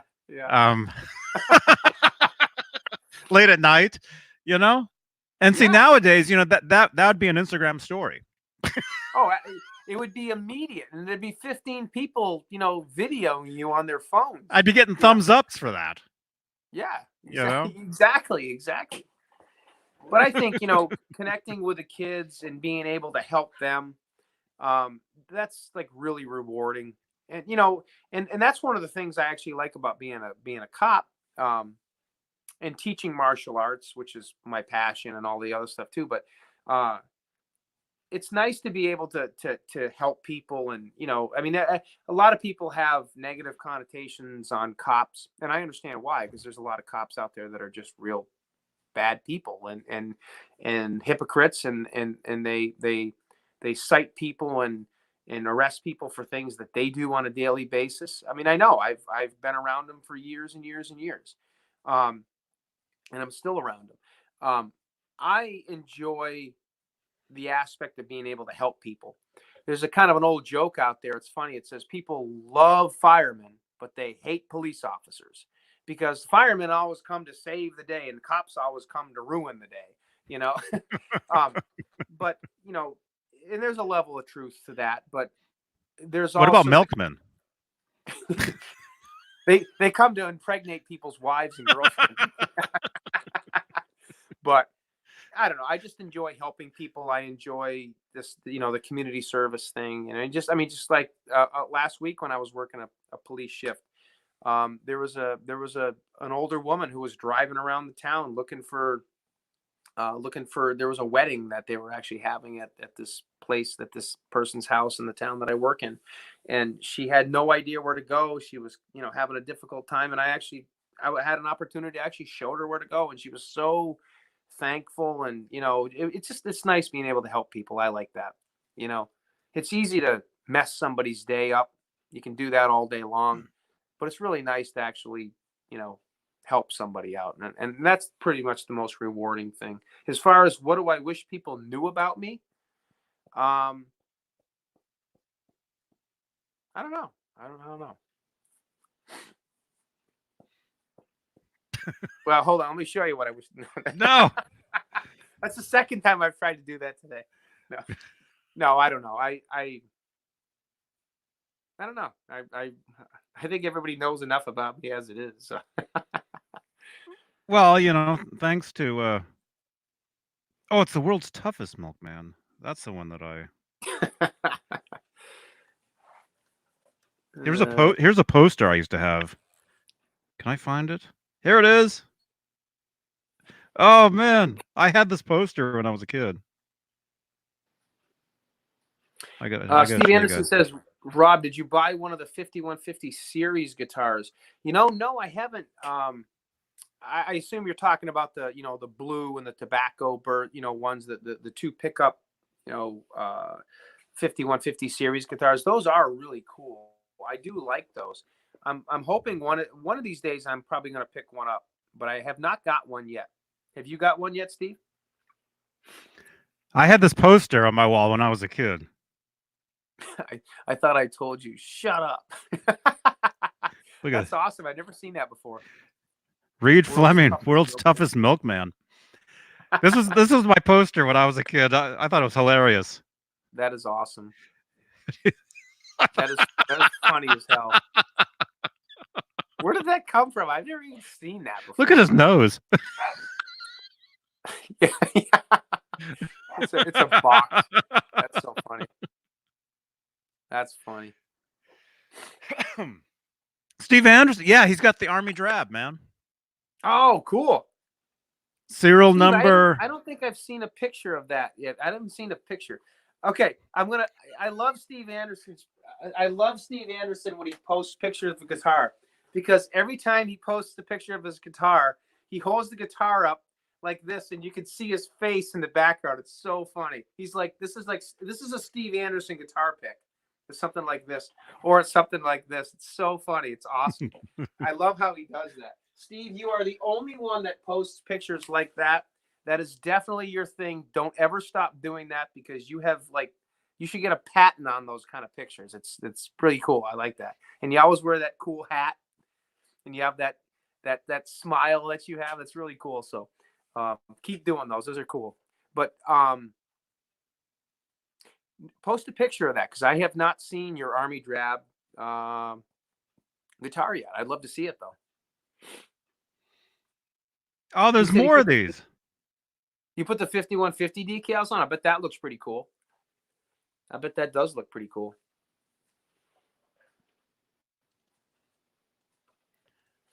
Brett McCord says, oh, look, I'm not bald. What does that say? I get my hair cut this way. Where did those come from? I've never even seen those before. I never knew about the angry milkman. I don't know. I guess I grew up in a box or something. Where did you find these? In a record store. It was just in a record shop, and I thought it was hilarious. And so I had that one poster. Now that I know there's more. See, that's the one I had right there. That one right there, I'm not bald. I had my hair cut this way. That reminds me of those stupid freaking videos of the woman screaming and the cat responding. Those are so annoying. I swear, the next one of those dumb jokes I see. You know the one I'm talking about, Johnny? The woman's like yelling, and then the stupid cat's like, No. responding. Is that one of the first viral cat videos? Yeah, probably. I like that. I'm not bald. I'll get my hair cut this way.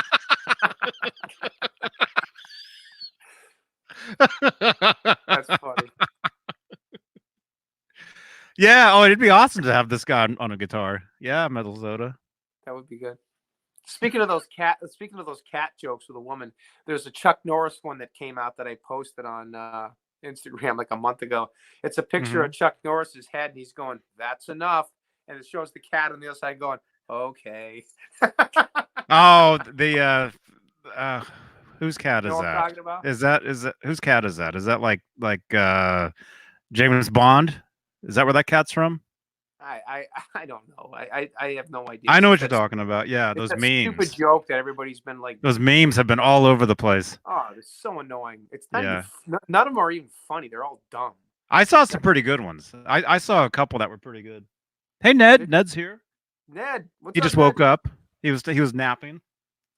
See, I've always hated those jokes so much, so that's why I love the Chuck Norris one, because Chuck's like, "That's enough." The cat's like, "Okay."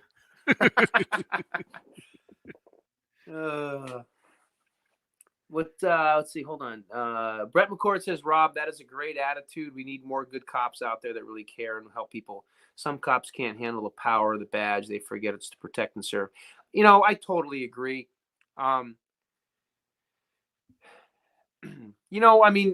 Police officers today, in my opinion, they have a tough job. Cops get, they get scrutinized and Monday morning quarterback for whatever they do. It is a tough job. Some of them make bad choices and some of them make okay choices. And it is a tough job and it's very non-rewarding sometimes. But from the cop perspective, I think there's a lot of things that police officers could do to be better servants to the public. And that's how I've always looked at things. Maybe it's because I'm a little bit older. I'm 46 years old. I'm not a young 23-year-old kid on a power trip trying to make a name for myself. I really never was. I've been in law enforcement for over 20 years in security and safety, and I was never on a power trip. Maybe that's because I spent 30-something years in martial arts, and that gives you a humble, aspect to your life. But I know plenty of cops that are good and bad and in the middle, and I've always tried to just kind of, go to the beat of my own drum. So he's watching. I just like to help people. Ned's watching this. Ned, Ned's watching. Look at him. He's sitting right next to you. I know, he was watching. He's just sitting there looking at the screen. That's awesome. Yeah. Sorry, I had to show that. Yeah, he does that. He gets on the. He's actually not supposed to be on the table here, but he'll get here and he'll watch like whatever I'm doing here. He'll sit there and watch with me. Johnny, how old is he? Would you say is he still like a young cat? I think so, because when we first got him, he was smaller. Yeah, he was smaller. He's probably under a year or two, I'm sure. He was really small when we got him, and he still kind of is, but he's gotten bigger. Yeah, he's got to be probably within a year old. Mm-hmm. Probably, yeah. Oh, Bozique's got to run. Bozique says he's got to go. See you Friday. Hey, see you. Excuse me. See you, Bozique. Have a good night. See you, Bozique. Yeah, what time is it? We're after 2 hours. Let me show you guys this picture. I took this picture of Ned earlier. I was going to post it. But yeah, Brett, you're right. It's nice. I appreciate that. Thank you very much. I do. I try to help people, and that's what I like to. I have no problem going 0 to 60 if I have to be a hard ass and really buckle down. I don't have a problem doing that. But I try to do that as a last resort. Only if you have to. I like to help people. I really do. That's what makes me feel good. Ah, my phone just died. Your phone died? My phone. Hey, don't show him that. No. How would you have a cat, right? You've had cats. Oh yeah, Jelly How do you get them to not chew on all the cables and stuff? Because that's all he wants to do. Well, Jelly Bean, I don't know. It's hard with a cat because you can't train a cat. Jelly Bean, she comes down here and she gets up in the ceiling above the drop ceiling and she rips all the insulation out. She's been doing that the last few days. It's driving me nuts. Hey, don't chew on that one, man. Oh, hey, here, come on. Ned. Rob, what is your take on the kids of today holding Guitar Hero controllers more so than real guitars? Well, I mean, honestly, Fruitcake Tony, video games have been around a long, long time. I mean, I was a huge like Mortal Kombat Street Fighter guy back in the 90s. And, it's funny because there's a lot of kids that, they do the Guitar Hero thing and they don't do the actual real musician thing. But if you take kids like, he's not a kid, but, he is a kid, but John Barry, who hopefully is watching this show, he's a younger generation, huge Van Halen fan, an amazing guitarist. I think John's probably only like, John, if you're watching, chime in here because I know you liked that we were going to go live tonight. I've met him at EVH Con before. John's only like, he's between probably 16 and maybe 17, 15 and 17 years old. And he plays guitar incredible. He's in a band. He's 20 times the guitarist I am. I've been playing guitar longer than he's been alive, and this kid freaking smokes. So my point, Fruitcake Tony, is you get guys like him, kids like him, who they still appreciate the real instrument. And they still take the time to learn. So while there are a lot of kids out there that just do the video game thing, I do think there's a generation coming, and there's still a push for the younger generation to actually play the instrument again too. I think that is coming. I don't think that's dead yet. I really don't. I think we see a lot of that stuff, but I think they are. I think there's still a younger generation that's genuine coming up. What is a reasonable? Where did that go? Where the hell did that go? I just had a.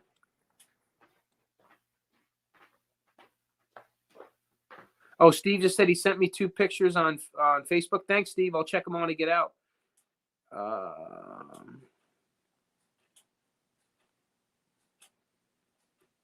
Where the heck did the question go?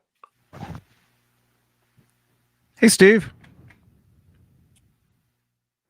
Okay, Tom Harhay says, what's a reasonable price for an Ernie Ball Music Man EVH model? You're going to be around $3,000 now, Tom, honestly. Wow. If you want to get a real, I say real, but if you want to get an actual signature EVH Music Man, you're going to be anywhere between, I'd even say 25, but your chances of finding one for 25, unless it's really beat up, are kind of rare. I mean, you may be able to find a beat one, but you're going to be anywhere between 26 and probably $3,100, between say 26 and $3,000. You're going to be looking at about getting a real one, an actual signature model.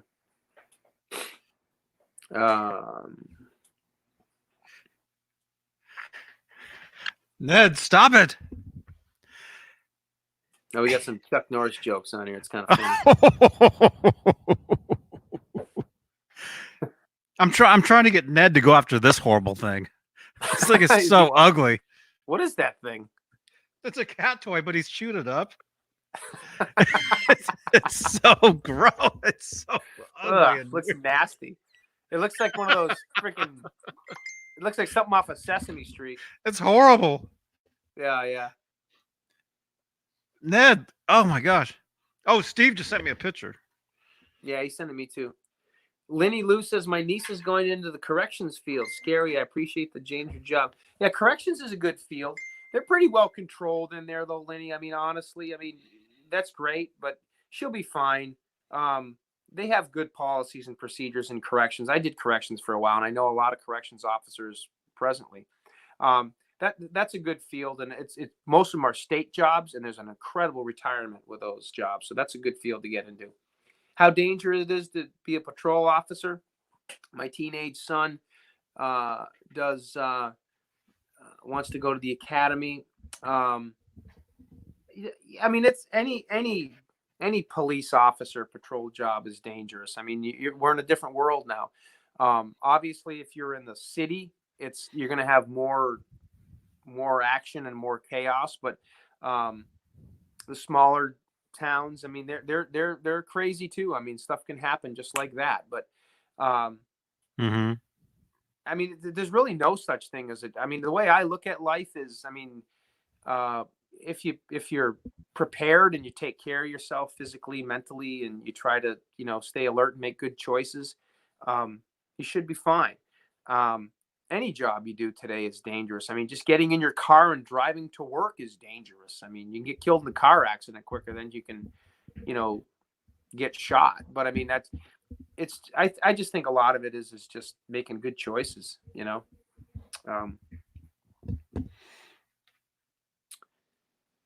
let's see what else we got. Here's a picture. Steve Anderson just sent these over. Oh, look at that. Oh, that's cool. Look at that. He's got the stickers on that Army Drab one. Oh, yeah. Nice. Right there. He's got the decals, the decals. The decals. And then he's got the star on there.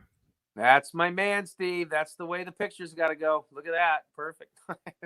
That's cool. I like that. He's even got the star in the headstock. Nice. Yeah. Very cool. Nick wants to know, Nick Horton says, Robert, Johnny, any news on what EVH will have at NAMM? I mean, the only thing I saw was that thing that came up on the Frankenstein relic guitars, but I don't even know if that was real. Yeah, we'll have to wait and see next week if that's actually real or not, because there's that, and then there's the new sorry, my camera. There's this new Steve Vai Ibanez that people think is that real, and so we'll know definitely by Wednesday we'll know, because Mancuda will be there on Wednesday. Yeah. And then I'll be there Thursday. Driving down Thursday. I can't make it out this year. I'll be out next year again, but I can't make it this year. So I'm going to be living off of what you guys put out. So I can't wait.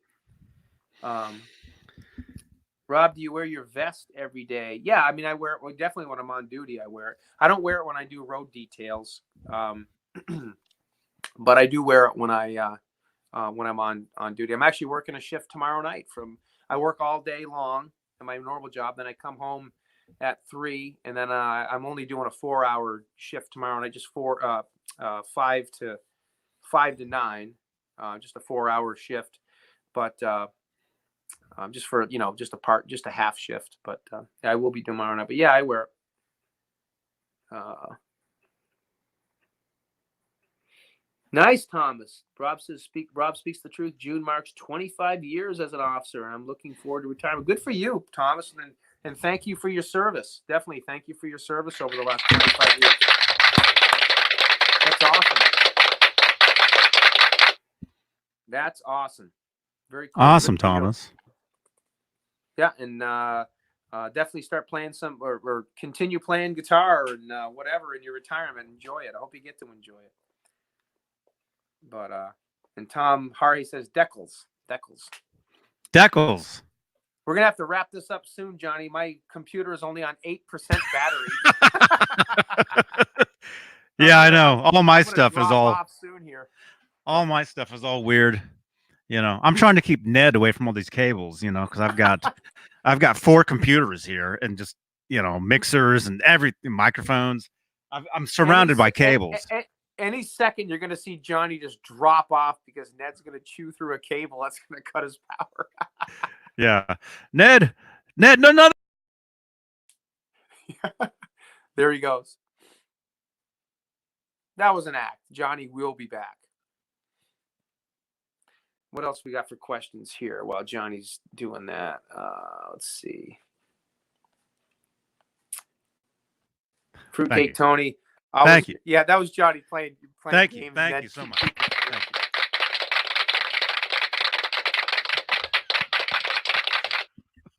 you. Ned Apocalypse. Ned Apocalypse. That's awesome. Fruitcake Tony says, Johnny, great show. Always great to have Rob on. Always great to be on. And now that I'm all moved in and settled in, you'll be seeing a lot more of me. Unfortunately for you guys. No, that's cool. Thank you. Ned Apocalypse. That's so funny. Yeah.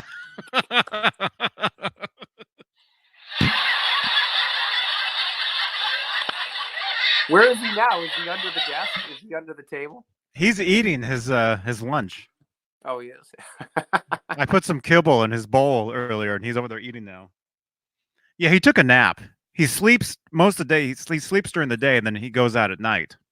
Yeah. And then I have to get up at like 5:30 in the morning and either bring him back in or shut the window.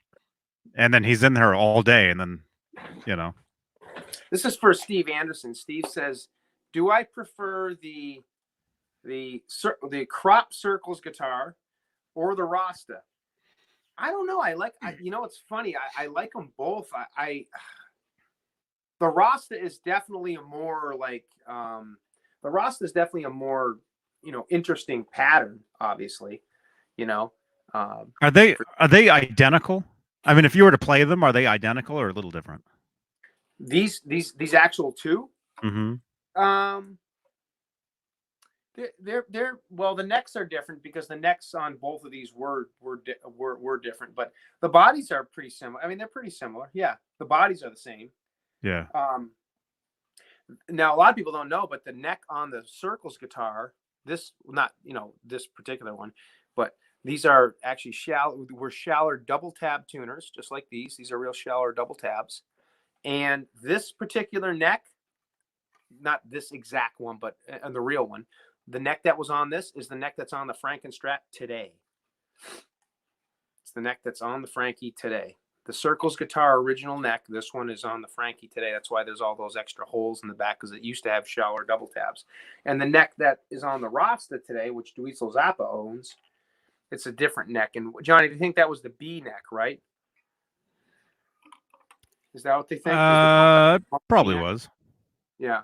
Probably. Could have been. Bye. See you later. But yeah, they're both pretty cool. I like them both. Yeah, that's cool, man. Look at that room. Yeah, it's definitely. You got a TV there. Is it just Yeah, Van Halen videos on that TV? Well, it's hooked up to the PS4, so I can watch YouTube and stuff. Matter of fact, when Johnny and Dave and Kuda did their New Year's 7-hour show, I came down here and I was actually putting all the guitars on the wall, and I was watching the show at the same time I was putting everything up. So 9 hours. Yeah, but it is. Yeah, it's a cool room. I'll show you guys this. It's pretty cool. Came out really neat, Did you hear that? Did you hear that? That was Ned. What did you do? He meowed.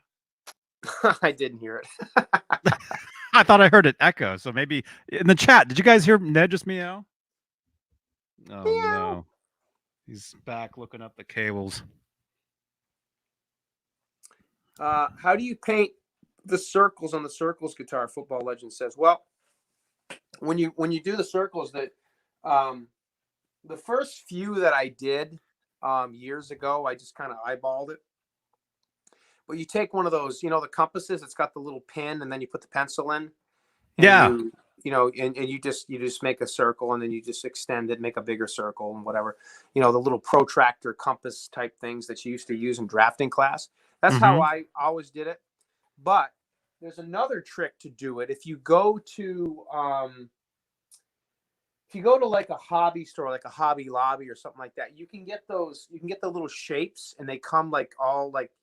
Like you get the measuring cups and like a cup, a quarter cup, 2 cups, whatever. You can get those little shapes, and you get them in squares and circles, and they all fit in each other, and they're all different sizes. And you can get them in circles, and then you just put it on the body and you trace them, and then you can get your sizes right. And you got to kind of eyeball it, but that's how I would always do them. And I think that's how Nick did it on that particular one, because that particular Circles guitar was painted by Nick. I didn't do that exact one, but yeah, you get pretty creative, and I think that's pretty much probably how Eddie did it back in the day. Mm-hmm. Right, But- Ned? What do you think? What do you think, Ned? Ned, He's sitting right there watching you. I'm gonna ask. Okay, we're gonna ask Ned some questions. Ned, which guitar do you like better?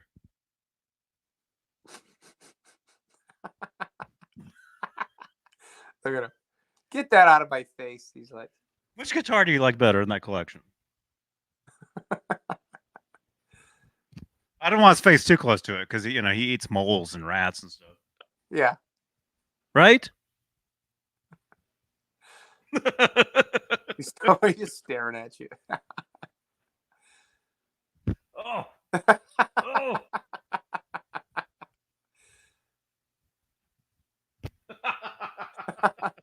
Look at him. Ned's pissed.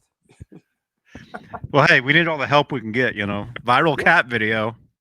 Van Halen guitar collection.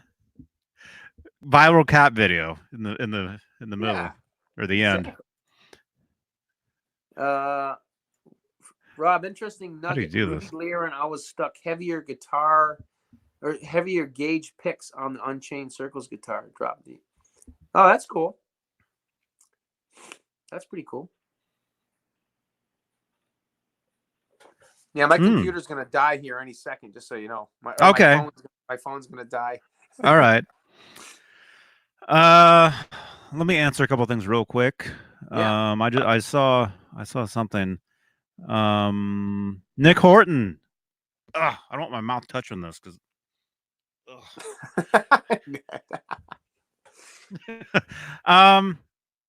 The pickup in that guitar that's the EVH. That's a Circles pick. That's either a Circles or a what's the other one? Star. It's either one of those. That's what the pickup is. It's a Wolfgang. Yeah. I've got two of those pickups. This one is in this guitar, and then I've got another one that I plan to put in another Wolfgang. I've got a body. I need a neck. I've been saying this for like 3 years. Yeah.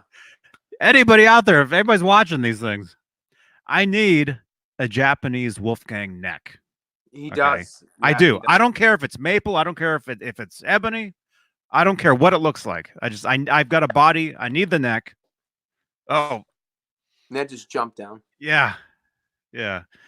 So I should probably make a dedicated video saying that I need that because it's been 3 years now.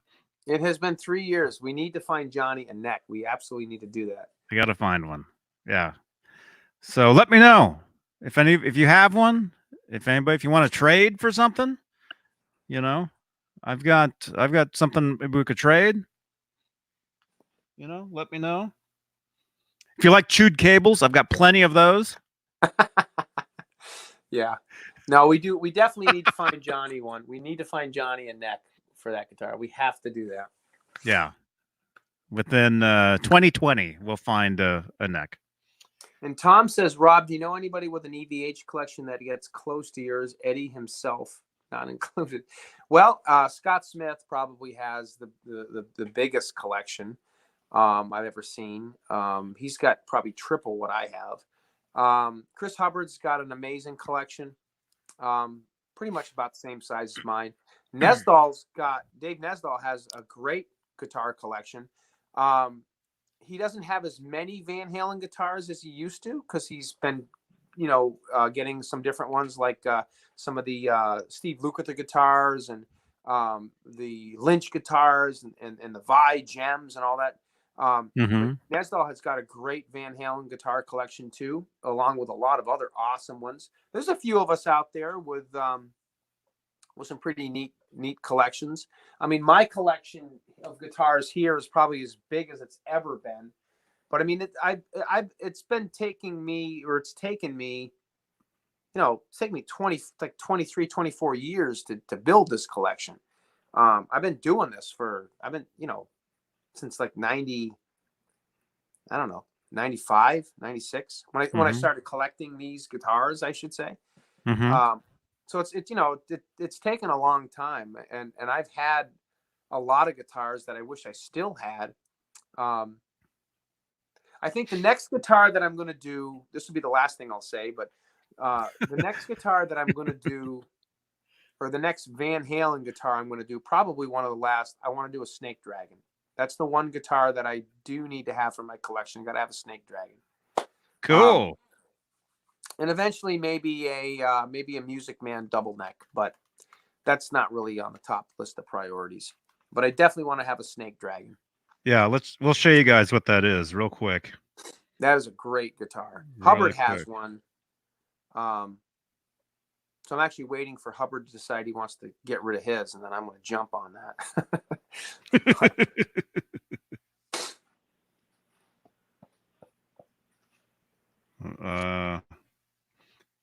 Find a better picture really quick. Okay, here we go. That's a good one. And Eddie played this guitar back in 79. 78 and 79. 78 and 79. Picture's blurry though. Yeah, there's video. Okay, well here's this. Everybody knows this picture. All right, I can show this.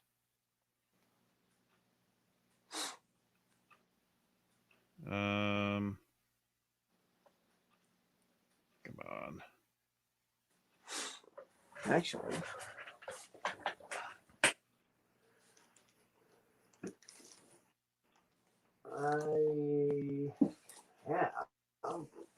pretty cool picture of the whole guitar if I can find it. Okay, that was the guitar right there. Yeah. That was the guitar that was eventually carved into the snake, the dragon biting the snake guitar. Although I think I'm going too far here. I'm looking for. There it is. That's it right there. Yep. I have a really awesome picture of it too, if I can find the right magazine. So if you look real close, it's a snake with a dragon biting it. Where the hell is that magazine? Yeah, I'm trying to find. I have a magazine. Oh, hold on. Here it is.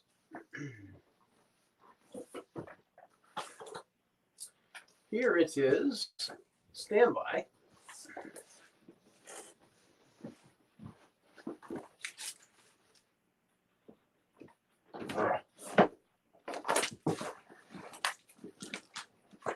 Trying to go through all my magazines here and find something to show you guys. Okay.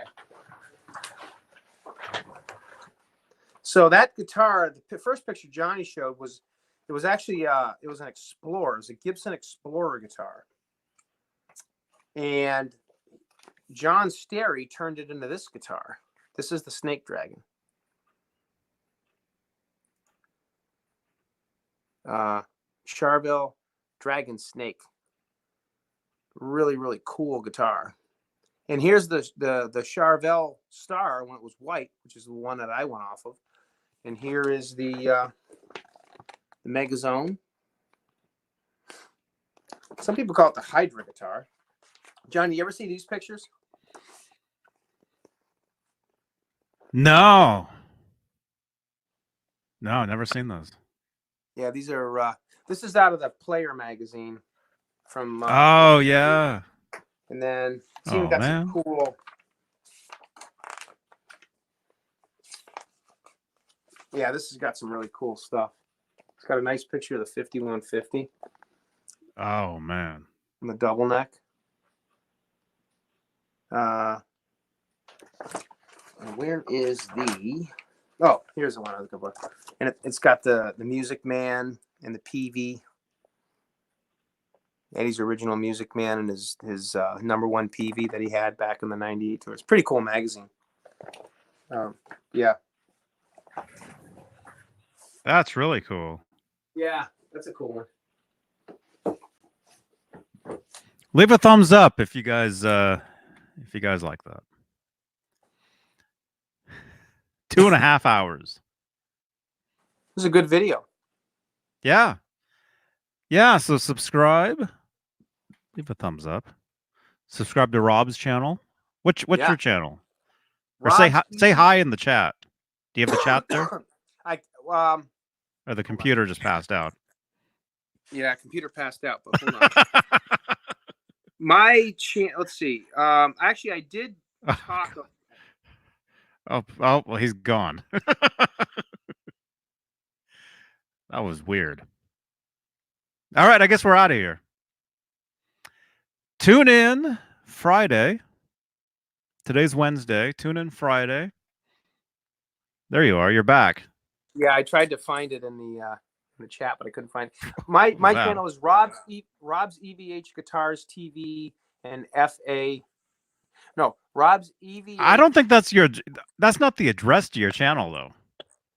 I looked. Actually, the address to your channel is just 5150 Rob. Really? I think Rob's EVH Guitars TV and Fitness and FA. Well, that's the name of it. That's not the actual address of it. Oh, okay. Well, you guys, most of you guys on there, you guys subscribe to my channel. You guys all know my channel. Most of them. I have my computer up, so I can't get on the chat without killing my signal here. Let me type it in. Yeah, type in Johnny. Yeah, there it is. Just type in at 5150 Rob, and that's Rob's channel. Oh, okay. That's it. Here, I got it. I got you. And I have a whole bunch of videos that I've done over the last maybe year or so on specific guitars and stuff like that.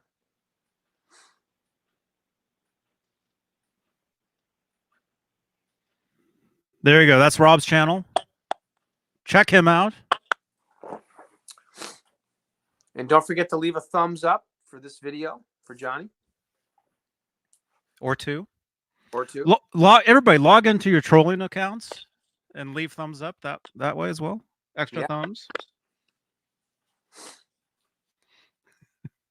Johnny's got his 1984 Kramer in the background. I like that. Yeah. Yeah, thank you to David Nesdahl. That was a gift from David Nesdahl. You ever play that guitar anymore? Mm-hmm. Yeah. I mean, mainly I would use it for videos. Right. You know, that's mainly what I use it for. Is like the guitar lessons and stuff. Yeah. That's about it. Yep.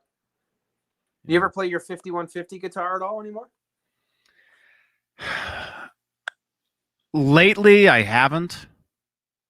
It's in a case. It's in a case. Johnny's got a great 5150 guitar. His was made by GMW years ago. That's a pretty rare 5150. It's definitely a collector guitar. It's really awesome. Mm-hmm.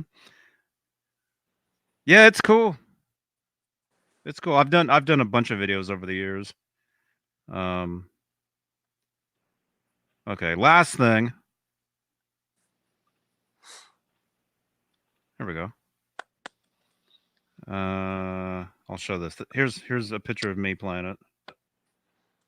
The 5150? Yeah, the GMW.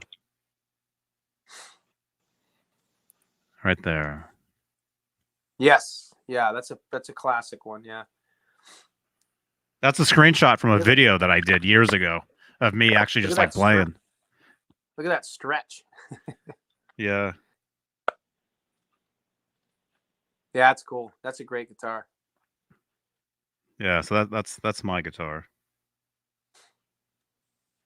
So, oh, here's another one. Right there. I remember that's. Yeah, is that when you did the song Heavy Mellow?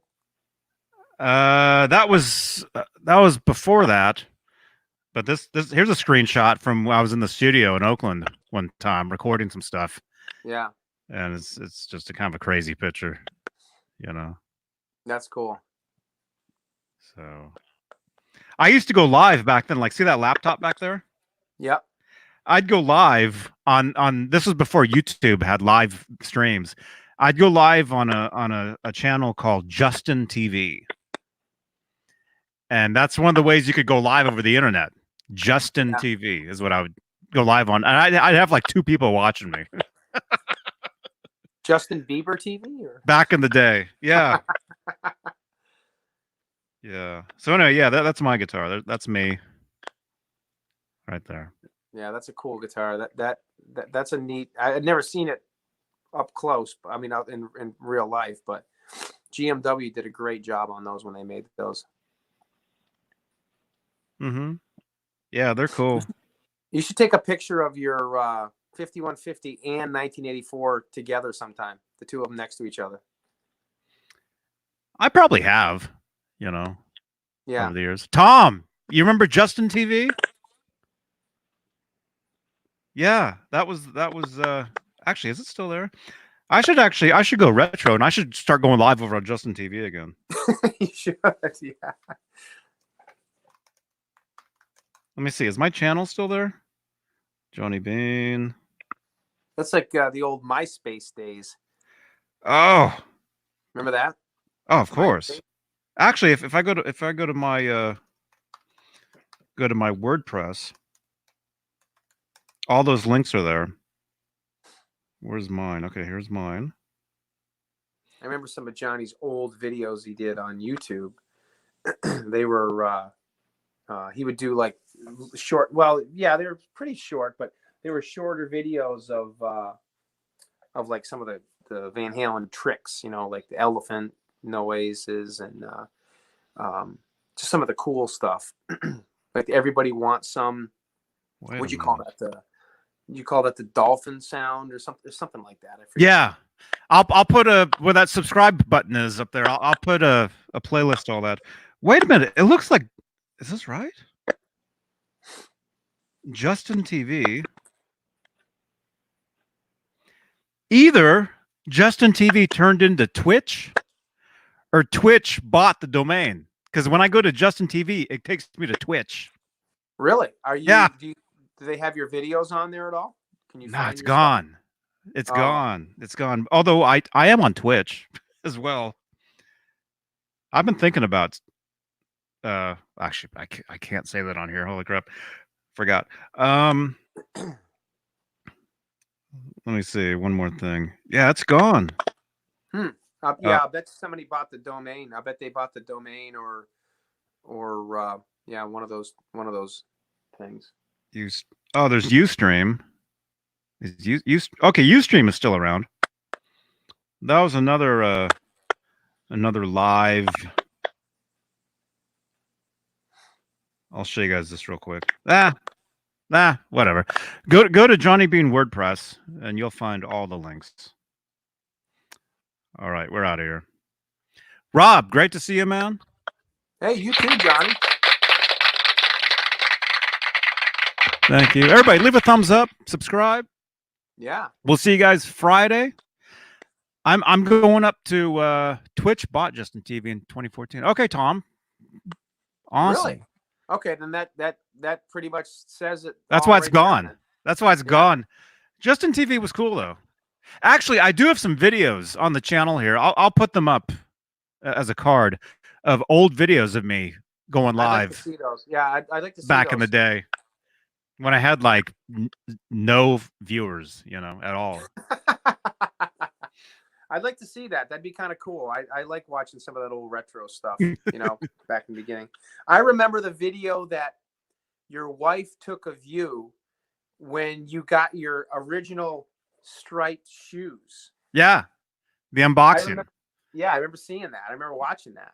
That was one of my first unboxing videos. Yeah. Doing that. Got those from Van Halen store. Thank you to Jeff Hausman, Van Halen store. Yeah, Jeff. Hopefully I'll see him at NAMM this year again. I saw him last year or the year before, I think.